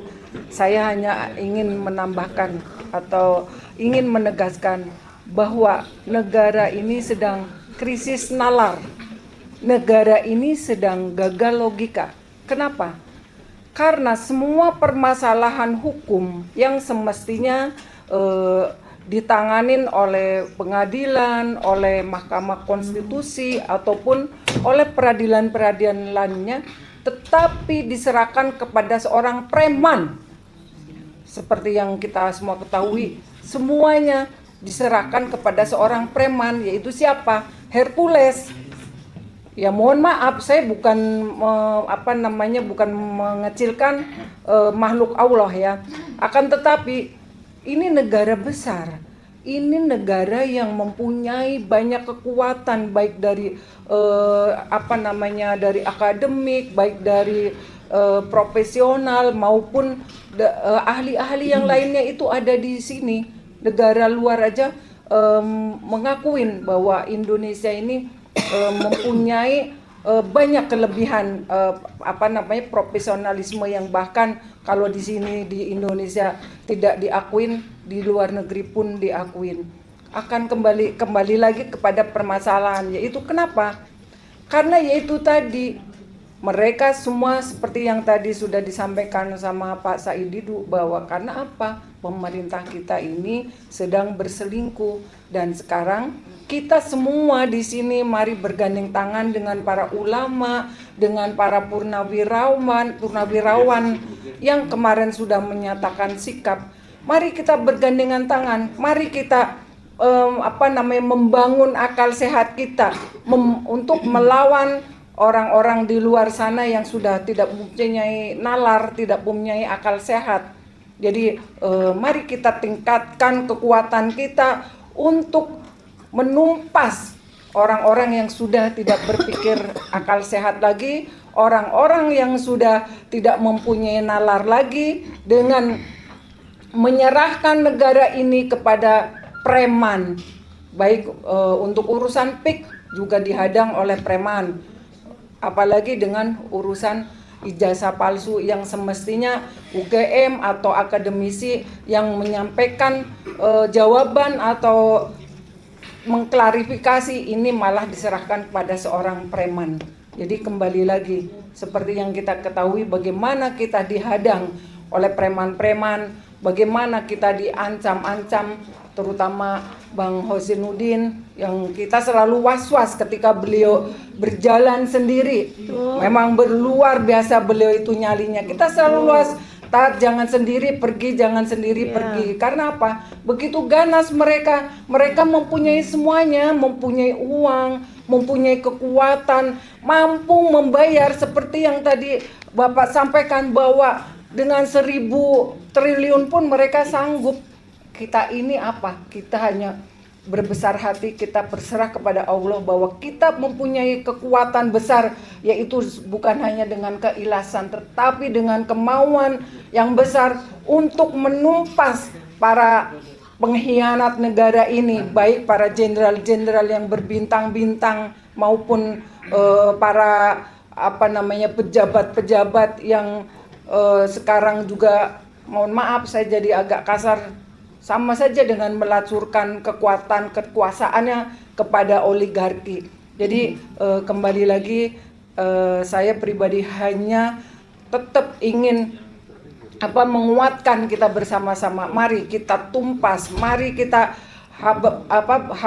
hapus dan hanguskan, dan kita membangun kembali nalar-nalar mereka yang memang masih bisa diperbaikin. Kalau memang tidak bisa diperbaiki nalar sehatnya, ya itu tadi. Kembali lagi rupanya di negeri ini pejabat ini senangnya yang palsu-palsu, baik yang palsu nama secara fisik maupun palsu secara betul, akademik. Jadi hanya sukanya palsu dan sukanya omon-omon, sukanya bohong, sukanya tipu-tipu.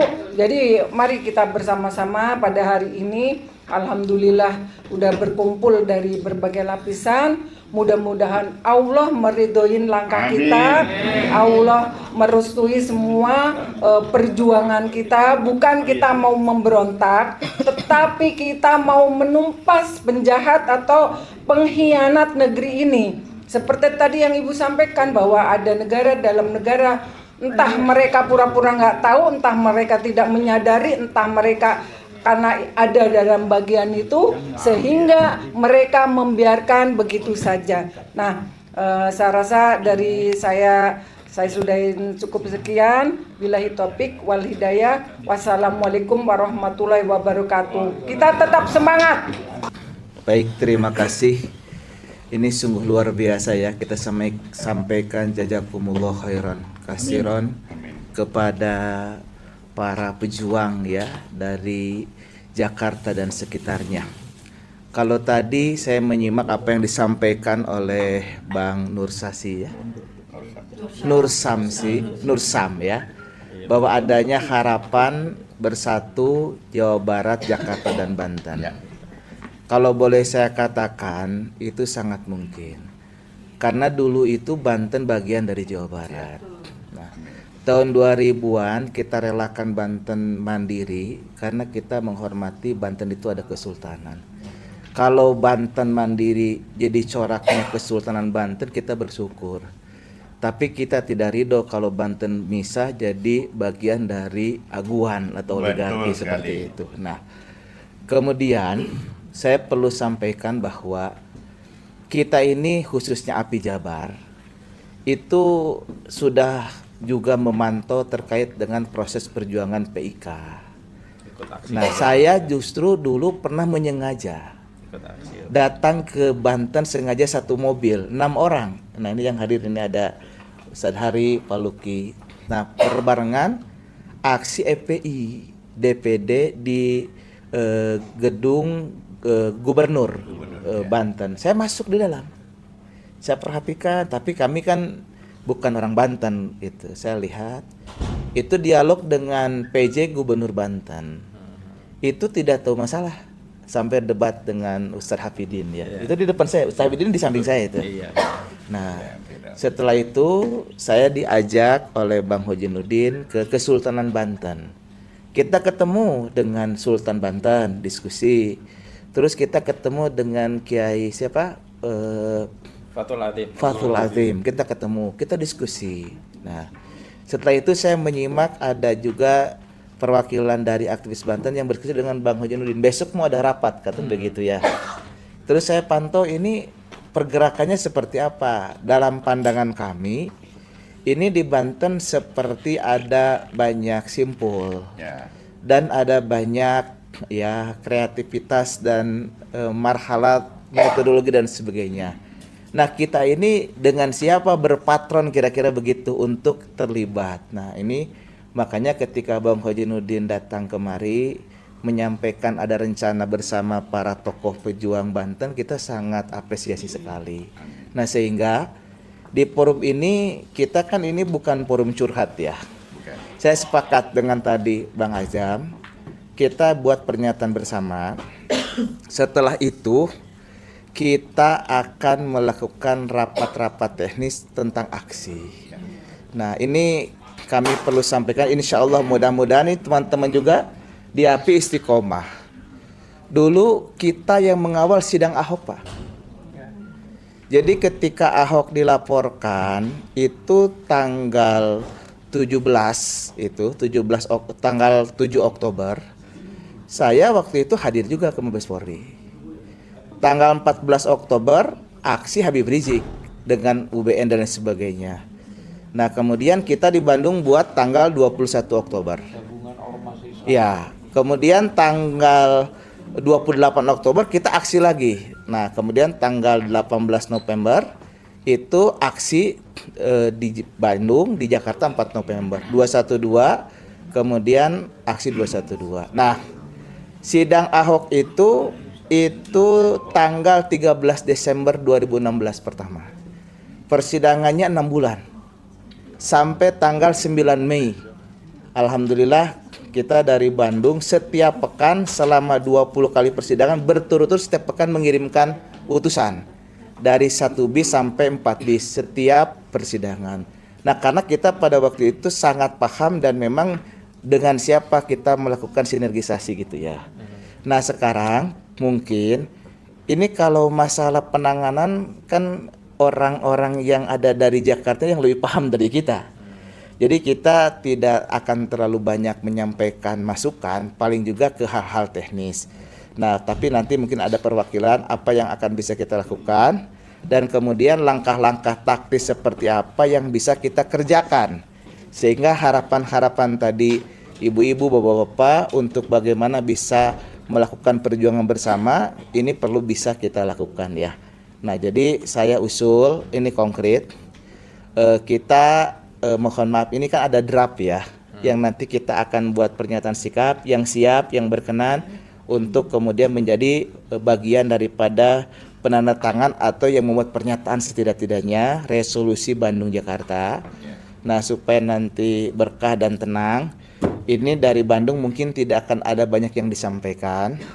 Mungkin sampai asar kami break hanya 15 menit barangkali. Ini konsep dimatangkan, setelah break sholat asar kita buat pernyataan bersama. Nah, setelah itu nanti kita rapat teknis kira-kira apa sinergisasi yang bisa kita kontribusikan. Jadi kita sebagai makmum mengikuti imam nih dari teman-teman Jakarta. Jadi temanya apa yang bisa kita lakukan, apa yang bisa kita bantu, apa yang bisa kita kontribusikan. Nah, sebelum itu kita perlu dengar dulu ya. Nah, ini kan ada Pak Jenderal, Pak Purnomo. Beliau orang Bandung tapi kan tokoh nasional. Jadi kita bisa bersinergi dan biasa dengan beliau. Nanti beliau menyampaikan, nanti setelah beliau ada beberapa perwakilan. Nah, nanti kalau yang lamanya mungkin di wilayah-wilayah teknis ya. Nah, supaya efektif efisien. Nah, sebelum kepada bapak-bapak nanti yang kita beri kesempatan, saya mohon kepada Pak Jenderal Purnomo untuk menyampaikan arahan atau masukannya kira-kira seperti apa langkah yang harus kita lakukan untuk tadi yang disampaikan oleh bapak-bapak. Saya kira seperti itu. Silahkan Pak Jenderal. Banyak ya. Oh iya, banyak ini. Banyak ini. Ya.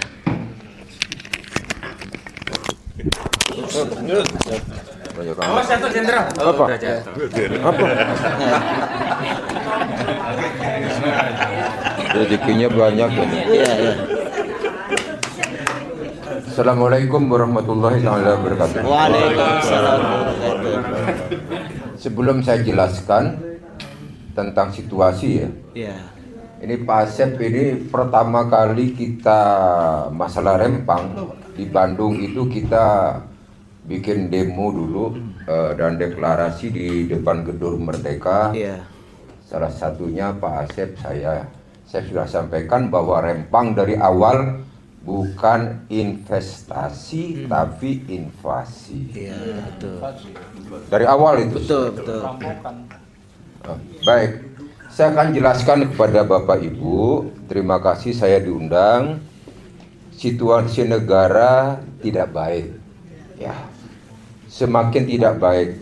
Cuman saya kadang-kadang kebingungan itu kalau kumpul-kumpul lebih banyak yang tua, yang muda-muda mana?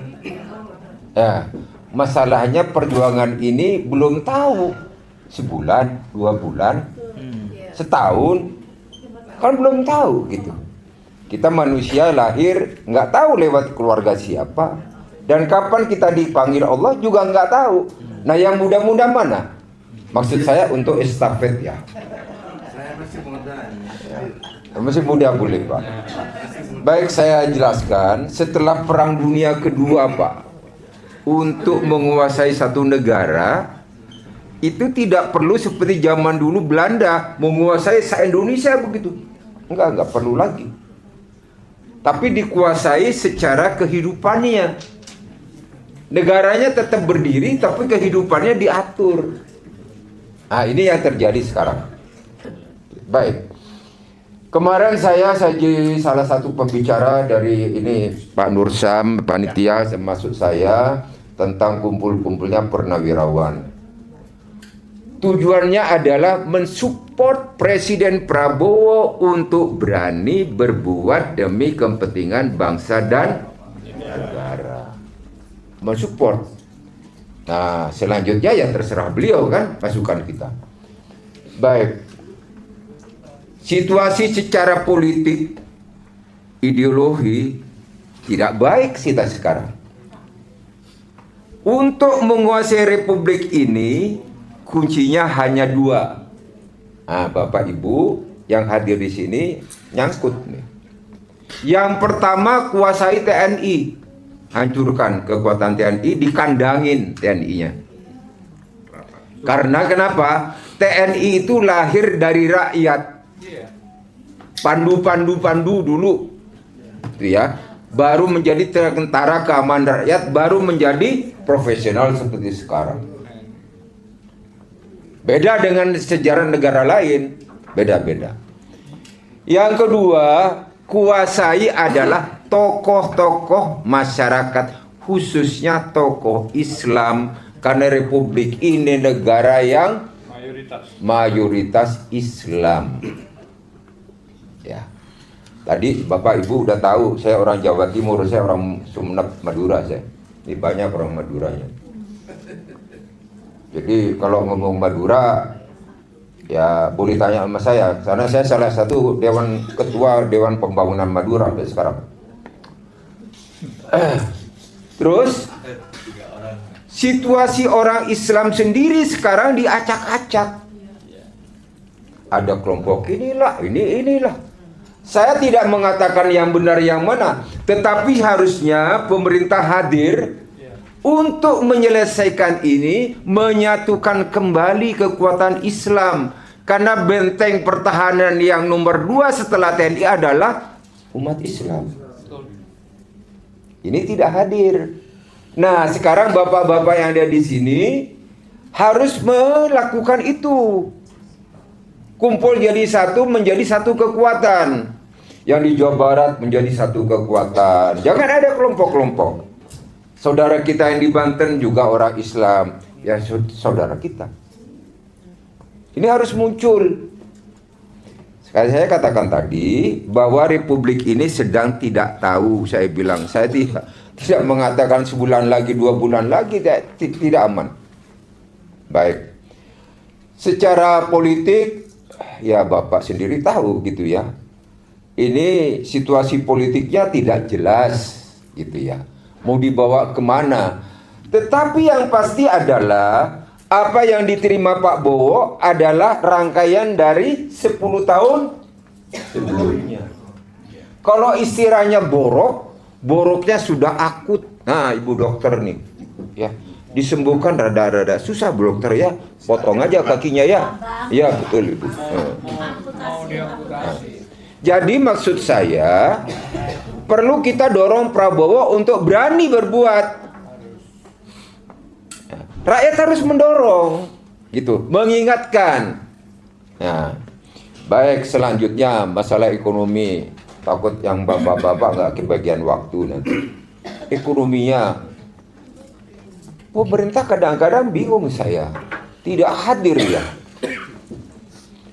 Tahun 2002 saya masuk ke Cina dulu 2 minggu untuk persiapan Indonesia masuk pasar bebas dulu. Saya tidak keliling Indonesia Barat tapi sekeliling Indonesia Timur. Terus berangkat saya terbingung-bingung. Aduh, bagaimana ini saya bilang dengan negara saya. Salah satunya yang bisa saya tangkap, saya masuk ke Guangzhou di pabrik. Ini harus evaluasi orang kita. Saya juga nggak menyalahkan pengusaha, tapi orang kita yang kerja juga harus dikoreksi. Saya masuk setengah 12 di pabrik di Guangzhou. Itu jam 12 tank keluar Pak, kayak laron keluar semua. Jam 1 dia sudah kerja kayak robot. Nah orang kita kan kayak milih ngerokok.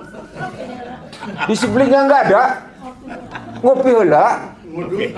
Ngudut kata orang Sunda ya. Saya tidur di hotel, pagi-pagi kan saya ambil ngerokok, ngopi gitu ya.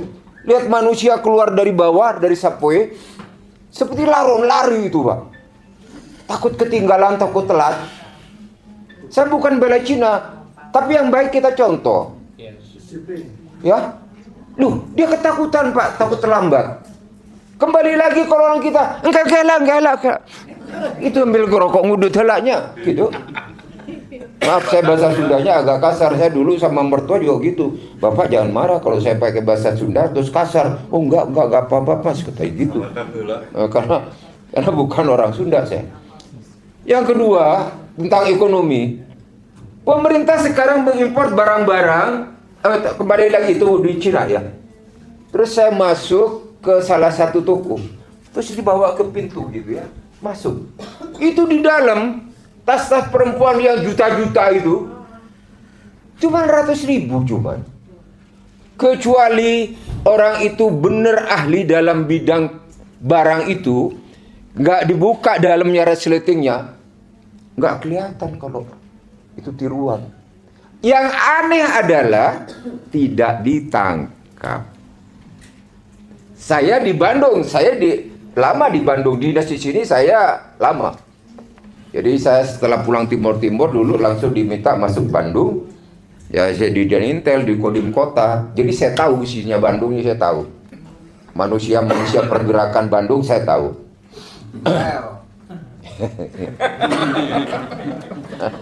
Ini teman saya susah ini. Jadi di Bandung dulu orang bikin celana jeans tiruan langsung ditangkap. Di sana tidak. Terus saya bilang sama atas pertahanan yang dampingin saya, coba kamu lihat 5-10 tahun akan datang atau 2-3 tahun lagi aja, saya bilang. Ini kan keterampilan usaha di rumah, home production. Yang ditampil bagus ini. Kalau tas perempuan kasih bahan yang bagus, jadi. Saya mobil, dikasih mobil Mercy kayak van begitu, kayak Alphard kalau di sini gitu. Saya pencet gitu ya duduk. Ini mobil apa nih saya bilang? Mercy Komandan. Tapi agak enak ya. Enggak, ini versinya Cina katanya. Memang agak beda dikit karena baru kan. Nah, sekarang barang-barang itu melanda masuk Republik ini. Mobil Belanda masuk sini. Barang-barang juga Belanda masuk sini. Ibu-ibu tuh lihat. Kan paket pencet-pencet belanjanya gitu kan di HP ya. Harganya murah. Betul murah. Karena pemerintah berharap dengan pajak. Tapi yang jadi masalah adalah pabrik di sini tidak mampu bersaing dengan harganya. Akhirnya pabrik tutup. Nah, makanya saya bilang pemerintah tidak hadir dalam keadaan ekonomi yang susah. Bukan tidak boleh. Tapi kan akibatnya harus itu. Hampir nih di Bandung nih tempat pabrik semua nih. Bapak-bapak orang Bandung tahu. Hampir tutup semua, udah nggak ada. Ya. Kehidupan lain. Masalah hukum. Hukumnya juga ya tajamnya ke bawah, yang ke atasnya nggak ada. Presiden Prabowo sudah menginginkan untuk koruptor, tukang maling, tukang ngambil duit rakyat, itu nanti kan ada pasalnya nih, al-hukum nih. Hukuman mati masih ada. Ya. Yang kedua, dimiskinkan. Yang ketiga, pulau disiapkan di pulau tersendiri. Silakan aja berenang katanya. Kalau bapak yang ibu orang Bandung, itu yang ada di Sukamiskin, kalau maghrib mau keluar bisa. Pokoknya sebelum sholat subuh masuk lagi. Angkanya saya nggak sebutin, nggak enak. Itu ada angkanya. Nah di belakangnya tuh komplek. Komplek itu kebanyakan punya mereka itu. Nah, Presiden Prabowo udah nyampaikan. Jadi kalau nanti ada di pulau, silakan aja mau keluar katanya gitu kan. Keluar nanti diterima sama buaya kan begitu. Nah, yang aneh kita itu para tokoh, Bapak Paduka yang mulia, Ibu Paduka yang mulia di Senayan tidak mendukung konsep pemiskinan tadi. Harusnya kan didorong dong. Iya Pak, mana ajuan dari pemerintah? Saya tanda tangani. Sekarang kalau orang korupsi 100, kembalikan 10 dan sebagainya 10, sisa 80 ditahan 10 tahun, paling 2/3 dijalanin. Habis itu tiap malam juga pulang. Di Surabaya juga kemarin ketangkep lagi makan di restoran, kan itu. Nah, pulang-pulang masih punya 80-70. Halo Bandung. Udah kaya. Nah, mestinya tadi konsep Pak Prabowo untuk memiskinkan itu segera tanda tangan dong Bapak yang di Senayan. Ini yang harus kita ingatkan. Orang di Senayan mau duduk, tolong Bapak, Ibu tanda tangan ini punya saya, nama saya ini fotonya ya. Tapi begitu udah duduk, lupa. Senayan harus dengar itu. Ya. Ya baik. Selanjutnya tentang keamanan. Apa yang terjadi, saya dari awal, IKN, ini teori Pak ya. Ibu kota negara tidak boleh berada di paling depan. Karena dalam perang, saya tentara soalnya. Manakala ibu kota suatu negara didudukin, maka berarti perang selesai. Nah, sekarang di IKN sudah di paling depan. Terus yang jaga siapa? Angkatan Laut dijajar sama buaya-buaya gitu kan gitu. Kan nggak mungkin. Satu. Yang kedua, wah taksi terbang gitu ya. Kan gitu ya, mobil terbang dan sebagainya gitu. Rakyat di Kalimantan sedikit. Begitu dibangun, siapa yang masuk ke situ?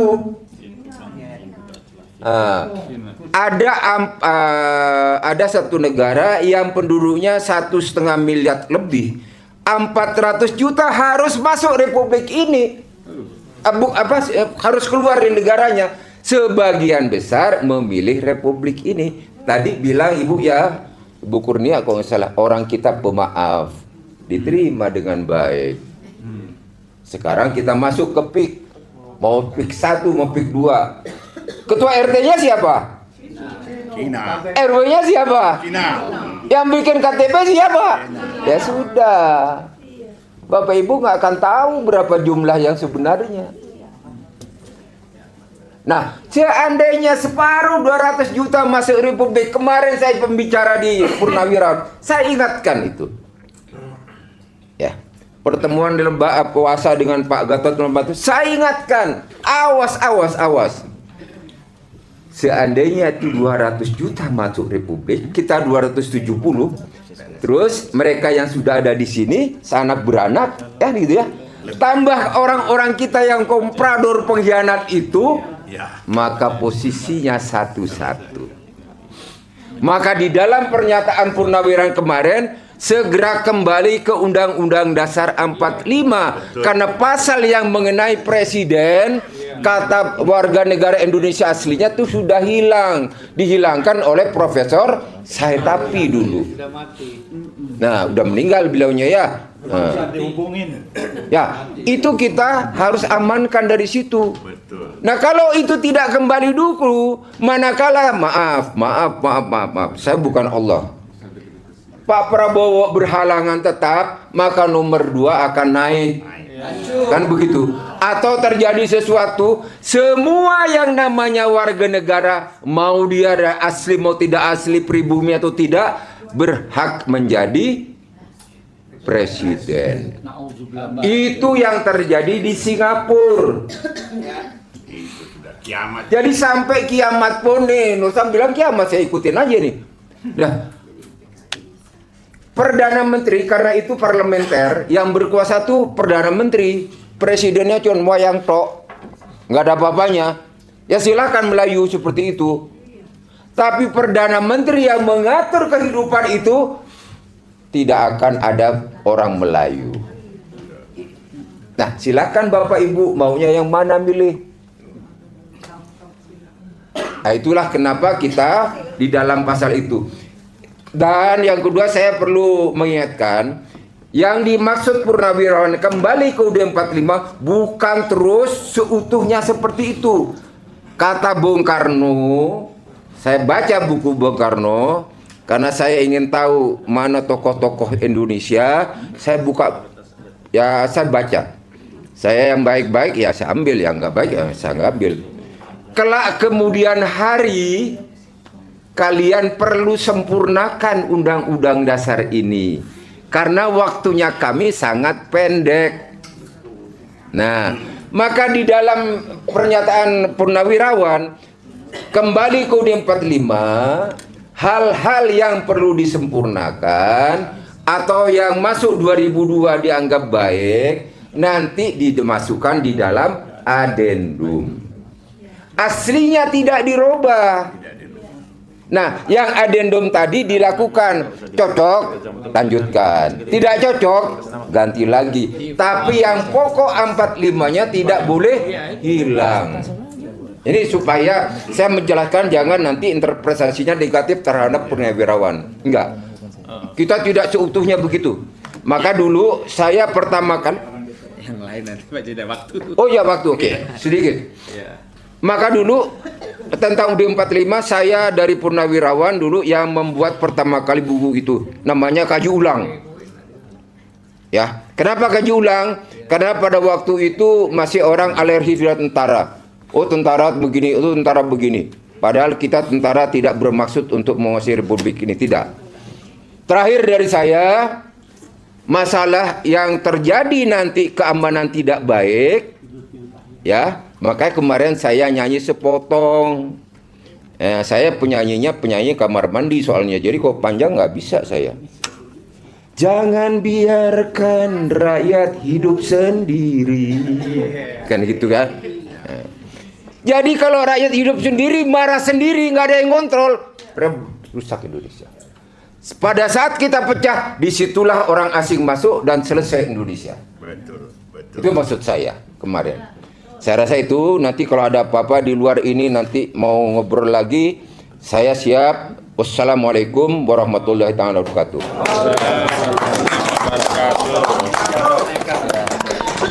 Baik. Alhamdulillah. Nah, sekarang tadi kata Jenderal Purnomo bahwa di Jawa Barat pernah ada aksi terkait dengan solidaritas Lempang. Itu banyak tokoh yang terlibat. Aksinya long march dari Gedung Sate sampai ke Gedung Merdeka. Di situ ada pernyataan sikap bersama. Nah, korlapnya itu Pak Luki. Nah, ini Ustadz Luki korlapnya. Bagaimana perspektif? Silahkan Pak Luki yang mau disampaikan. Gak apa-apa Pak Luki dulu. Apa? Oh cukup. Nah kalau Pak Luki cukup, sekarang Pak Mehmet. Nah ini original nih, asli orang Sunda USA nih. Silahkan Pak Dr. Mehmet Hakim. Pakai dong. Suaranya nggak masuk nanti. Suaranya nggak masuk. Kalau transparan nggak masuk, salah kan? Oh ya. Ya. Pas Jakarta itu ibu kota NKRI. Ya, kalau Bandung ibu kota Asia Afrika. Nggak mau kalah.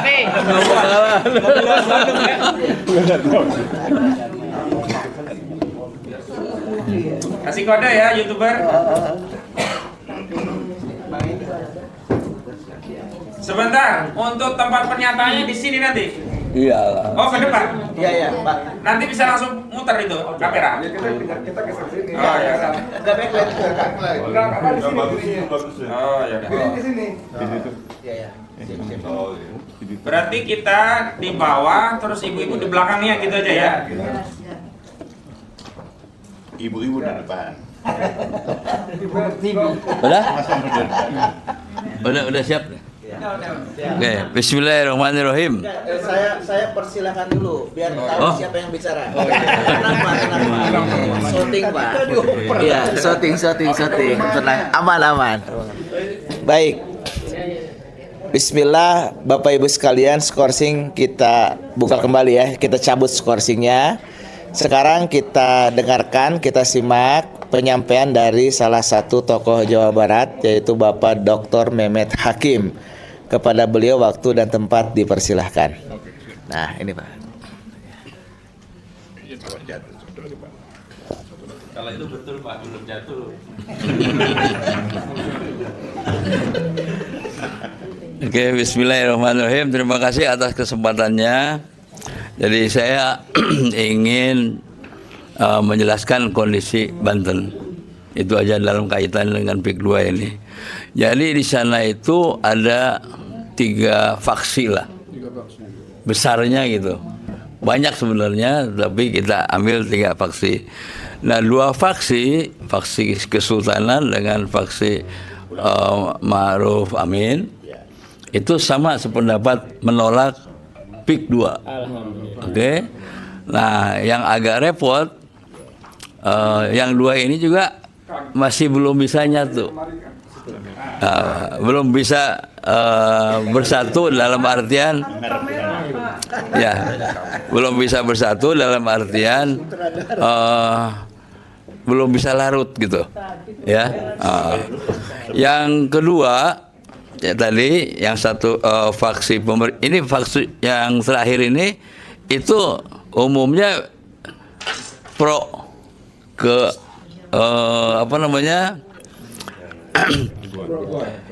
ya disebut pro barangkali jadi mainannya Aguan lah, itu bisa dimasukkan ya.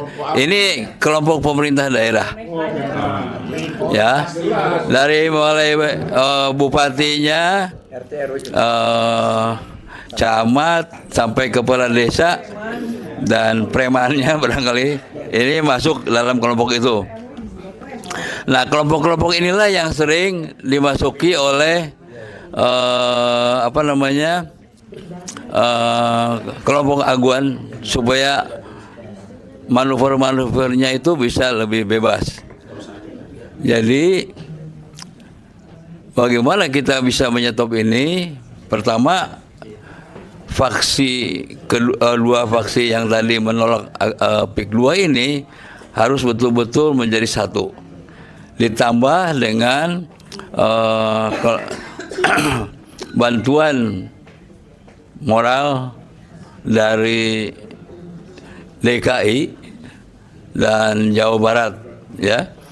Kalau perlu barangkali semua kemampuan umat yang ada di Jawa Barat dan di Jakarta serta bergabung dengan Banten itu bersama-sama untuk membersihkan dari unsur-unsur PIK 2 ya. Karena PIK 2 ini memang harus dihentikan. bayangkan oleh kita bahwa proyek PIK ini di Banten dan bukan mungkin proyek pengembang lainnya seperti PIK 2, kemudian ada Sumarekon dan sebagainya, ini sudah menghambat atau bukan menggagalkan ya, tapi ya menghambatlah, mengganggu program ketahanan pangan. Berapa ribu hektar sawah di sana dihancurkan. Dan seperti di Bandung juga ada sawah-sawah itu diambil alih dan dibiarkan, tidak ditumbuhi apa-apa. Jadi ini kerugian buat negara, kerugian buat masyarakat, dan yang pasti ketahanan pangan akan terganggu. Jadi untuk itu kita minta memang kepada pemerintah, para pengembang ini tidak boleh diberi izin pada tanah-tanah sawah atau tanah pertanian, tanah-tanah produktif. Saya kira itu saja barangkali. Terima kasih. Wassalamualaikum warahmatullahi wabarakatuh.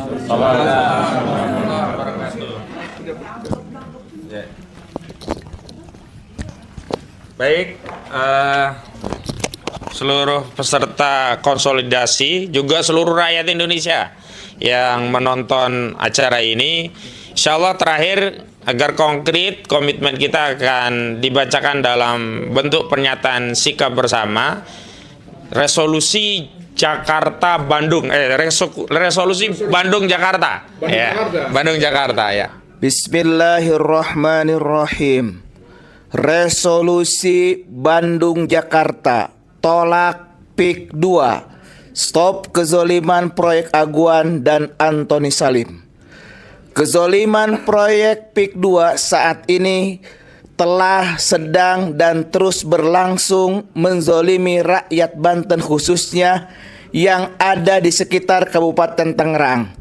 Kasus ini tidak boleh didiamkan hanya karena proyek ini tak lagi masuk dalam daftar proyek strategis nasional atau PSN di era Presiden Prabowo Subianto.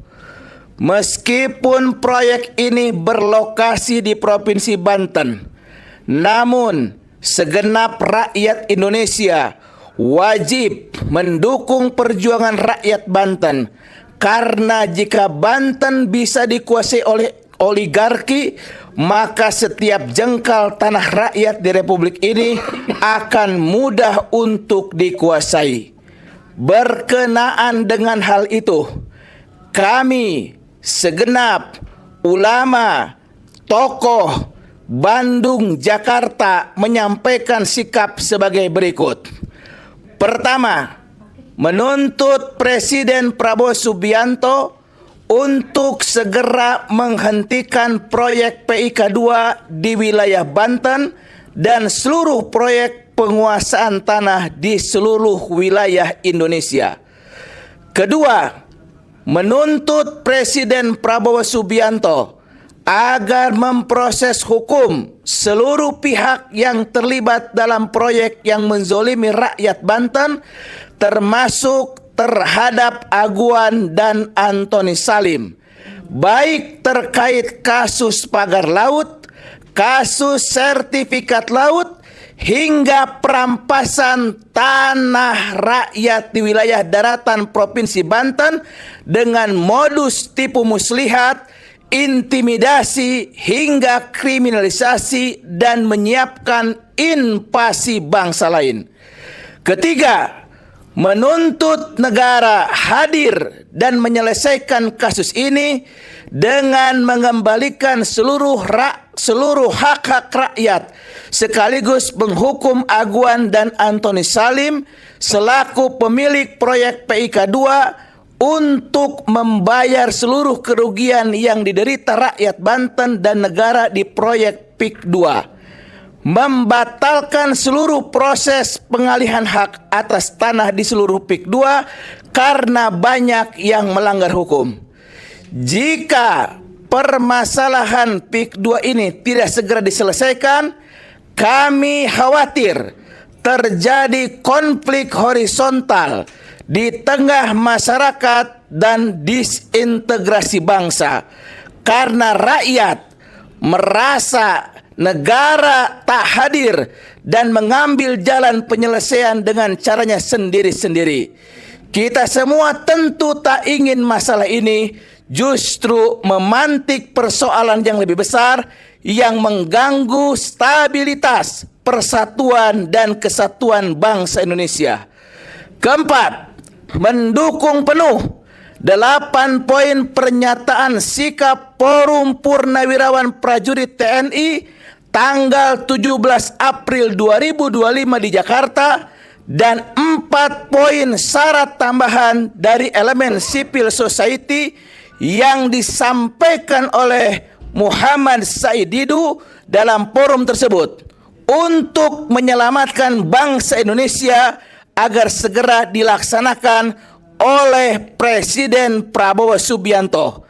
Demikian pernyataan disampaikan Bandung 19 April 2025. Allahu Akbar. Allahu Akbar. Allahu Akbar.